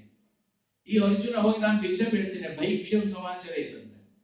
ಭಿಕ್ಷೆ ನಿಂದ ಅಲ್ಲ ಧರ್ಮ, ಅದು ತಲೆಗೆಟ್ಟು ಹೋಗಿದೆ ನಿನಗೆ ಅಂತ ಕ್ಷುದ್ಧ. ಇನ್ಯಾರಾದ್ರೂ ಮುಂದೆ ಬಿಡ್ತಿದ್ರು. ಧರ್ಮರಾಜನ್ನೇ ಕೊಲ್ಲಿಕ್ಕೆ ಹೋದವನು ಅರ್ಜುನ. ಕ್ಲೈಬ್ಯ ಷಂಡ ಅಂತ ಹೇಳಿದಾಗ ಕ್ಷುದ್ರಂ ಮತ್ತು ಕ್ಲೈಬ್ಯ ಬಂತು. ಈ ಪ್ರಶ್ನೆಗೆ ಉತ್ತರ ಅಲ್ಲ, ನನ್ನ ಶಿಷ್ಯಸ್ತೇಹಂ ಅಂತ ಹೇಳಿದ್ರಿಂದ, ಶಿಕ್ಷಿಸು ಅಂತ ಹೇಳಿದ್ರಿಂದ ಮತ್ತೆ ಹೇಳ್ಬೇಕಾಯ್ತು. ಅವನು ತುಂಬಾ ಆಗೋಯ್ತು ಹೇಳಿದ್ದು. ಸ್ವಧರ್ಮ ಸ್ವಕರ್ಮ ಪುಸ್ತಕದಲ್ಲಿ ಇದೆ, ನನ್ನ ಫೋನ್ ನಂಬರ್ ನಿಮ್ಮ ಹತ್ರ ಉಂಟು. ವೈಯಕ್ತಿಕವಾಗಿ ಯಾರೋ ಪ್ರಶ್ನೆಗಳು ನನಗೂ ಖುಷಿ ಕ್ಲಾರಿಟಿ ಆಗ್ತದೆ. ವಸ್ತ್ರವನ್ನು ಸೆಳೆಯೋ ಕ್ಷಣದಲ್ಲಿ ಯುದ್ಧದವರೆಗೆ ಯಾಕೆ ಭೀಮ ತಲುಪುವಂತ, ಅಲ್ಲಿಯವರೆಗೆ ಯಾಕೆ ಅವ ಕಾಯ್ಬೇಕಿತ್ತು ಅಂತ ನನಗೆ ಪದೇ ಪದೇ ಅನಿಸುದು. ಯಾಕೆ ಅಲ್ಲೇ ಪ್ರತಿಭಟನೆ ಯಾಕೆ ಮಾಡಿಲ್ಲ? ದ್ರೌಪದಿ ಕೂಡ ಪ್ರಶ್ನೆ ಮಾಡಿದ್ರು 5 ಜನ ಗಂಡಂದಿರು ಕೂತ್ಕೊಂಡಾಗ, ಯಾಕೆ ಯುದ್ಧವೇ ಆಗ್ಬೇಕು ಅಂತ ಯಾಕೆ ಆಯ್ತು? ಕೃಷ್ಣನೇ ಯಾಕೆ ಹಾಗಂತ ಮಾಡ್ದ? ಒಳಮರ್ಮ ಅವನು ಅವನಿಗೆ ಗೊತ್ತುಂಟು, ಯಾಕೆ ಹಂಗ್ ಮಾಡ್ದ? ಎದುರುಗಡೆಗೆ ಅವನು ಯಾರಿಗೂ ಇಲ್ಲ. ಅದೇ ಬರೋದು. ಅಲ್ಲಿವರೆಗೆ ಕರಿಬೇಕಲ್ಲ. ಇವರು ಕೂಡ 12 ವರ್ಷ ಇವರಲ್ಲೂ ದೋಷ ಇಲ್ವಾ? ಆದ್ರೆ ಭಗವಂತನಿಗೆ ಹತ್ತಿರವಾದದ್ದು ಪಾಂಡವ ಅಲ್ಲ, ಭಗವಂತನಿಗೆ ಹತ್ತಿರವಾದ್ದು ಧರ್ಮ. ಅದನ್ನು ಪಾಲಿಸಿದವರು ಹಾ, ಅದ್ರೊಳಗೆ ಅವನು ಸಿಲೆಕ್ಷನ್ ಹೆಚ್ಚು ಅಂತ ಮಾಡಿದ್ದು. ಯಾವಾಗ ಮಾಡ್ಕೊಂಡ ಅವನು? 17 ವರ್ಷ 13 ವರ್ಷದ ನಂತರ ಮೊದಲೇ ಮಾಡ್ಬೋದಾಗಿತ್ತಲ್ಲ ಅವನು. ಇವರನ್ನು ಪರಿಪಕ್ವಗೊಳಿಸಬೇಕಾಗಿದೆ. ಹಾಗೆ ತಂದಲ್ಲಿ ಯುದ್ಧ ಮಾಡಿದ್ರೆ ಹೋಯ್ತು. ಇವನಿಗೆ ಹೇಳೋದು ಹಾಗೆ ಅಲ್ವಾ, ಸುಖ ದುಃಖಿ ಅಂತ ಹೇಳ್ಬೇಕಿದ್ರೆ ಸಮತ್ವ ಇವನನ್ನು ಅಲ್ಲಿವರೆಗೆ ತರಬೇಕಲ್ವಾ. ಧರ್ಮರಾಜನಿಗೆ ನಾನು ಪಕ್ಕ ಹೇಳು ಅಂತ ಹೇಳಿದ್ರು ಅವನು ಹೇಳಲಿಕ್ಕೆ ತಯಾರಾಗದ ಸ್ಥಿತಿಗೆ ಬರ್ಬೇಕಲ್ಲ ಅವನು. ಅಶ್ವತ್ಥಾಮ ಅಂತ ಹೇಳೋದು ಕೊನೆಗೂ ಆಗುಂಗಿತ್ತು ಅವನಿಗೆ. ನೋಡಿ, ಹಲವರ ರಕ್ಷಣೆನೂ ಮಾಡಬೇಕು, ತುಂಬಾ ಹಲವರನ್ನ ಶಿಕ್ಷಣೆನೂ ಮಾಡಬೇಕು. ಅವನು ಪರಿತ್ರಾಣಾಯ ಅವನು ಹೃದಯ ಬಿತ್ವಾಮ್ ಅಂತ ಅಂದ್ಬಿಟ್ಟ ಅವನಿಗೆ. ಆ ವಿಶ್ವರೂಪದಲ್ಲಿ ಬಂದೆ ಹೃದಯ ಯಾರ ನೀನು ಮಾರಯ್ಯ, ಕತ್ತಿ ಇದ್ದಾಗ ಅಷ್ಟೇ ಕೈ ನಂದು. ಸತ್ತೋಗಿದ್ದಾರೆ ಈಗಾಗ್ಲೇ ಅಂತ. ಸತ್ತೋಗಿದ್ದಾರೆ ಅಂದ್ರೆ ಕಾಲೋಸ್ಮಿ ಅಂತ ಹೇಳ್ಬೇಕಿದ್ರೆ ನಮಗೆ ಜೀವನದಲ್ಲಿರೋ ತ್ರಿಕಾಲ, ಅವ್ರಿಗೆ ಒಂದೇ ಕಾಲ. ಈಗಿನ ಸೈನ್ಸು ಅದೇ ಹೇಳ್ತದೆ. ಈಗ ಅದೊಂದು ಸೈನ್ಸ್ ಉಂಟಲ್ಲ, ನನ್ನ ಸೈನ್ಸ್ ಹೆಸರು ನಮ್ಮ ಸ್ನೇಹಿತರು ಫಿಸಿಕ್ಸ್ ಮೇಲಕ್ಕೆ ಹೋದಾಗ ಎಲ್ಲ ಒಂದೇ. ಇದು ತ್ರಿಕಾಲಗಳು ನಾವು ಮಾಡ್ಕೊಂಡಿದ್ದು, ಅಲ್ಲಿ ಒಂದೇ ಮಹಾಕಾಲ ಅಷ್ಟೇ, ಮುಗೀತು. ಮತ್ತೆ ರುದ್ರನಂತೂ ಎಲ್ಲ ಮಾಡ್ತಾರೆ ನೋಡಿ. ಇವನೇ ನಮ್ಗೆ ಹಾಗಾಗಿ ಸೂರ್ಯನಾರಾಯಣ ಹೇಳೋದು, ಹರಿಹರ ಅಂತ ಹೇಳೋದು, ಶಿವರಾಮ ಅಂತ ಹೇಳೋದು, ಶಿವರಾಮಕೃಷ್ಣ ಅಂತೂ ಇದೆ ಅಂದೆ. ಓಂ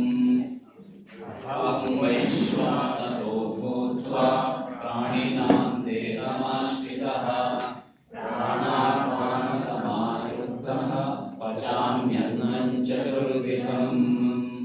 ಓಂ ಸರ್ವೇ ಭವಂತು ಸುಖಿನಃ, ಸರ್ವೇ ಸಂತು ನಿರಾಮಯಾಃ, ಸರ್ವೇ ಭದ್ರಾಣಿ ಪಶ್ಯन्तು ಮಾ ಕಶ್ಚಿತ್ ದುಃಖಭಾಗ್ ಭವೇತ್. ಓಂ ಶಾಂತಿ ಶಾಂತಿ ಶಾಂತಿ. ಹರಿ ಓಂ.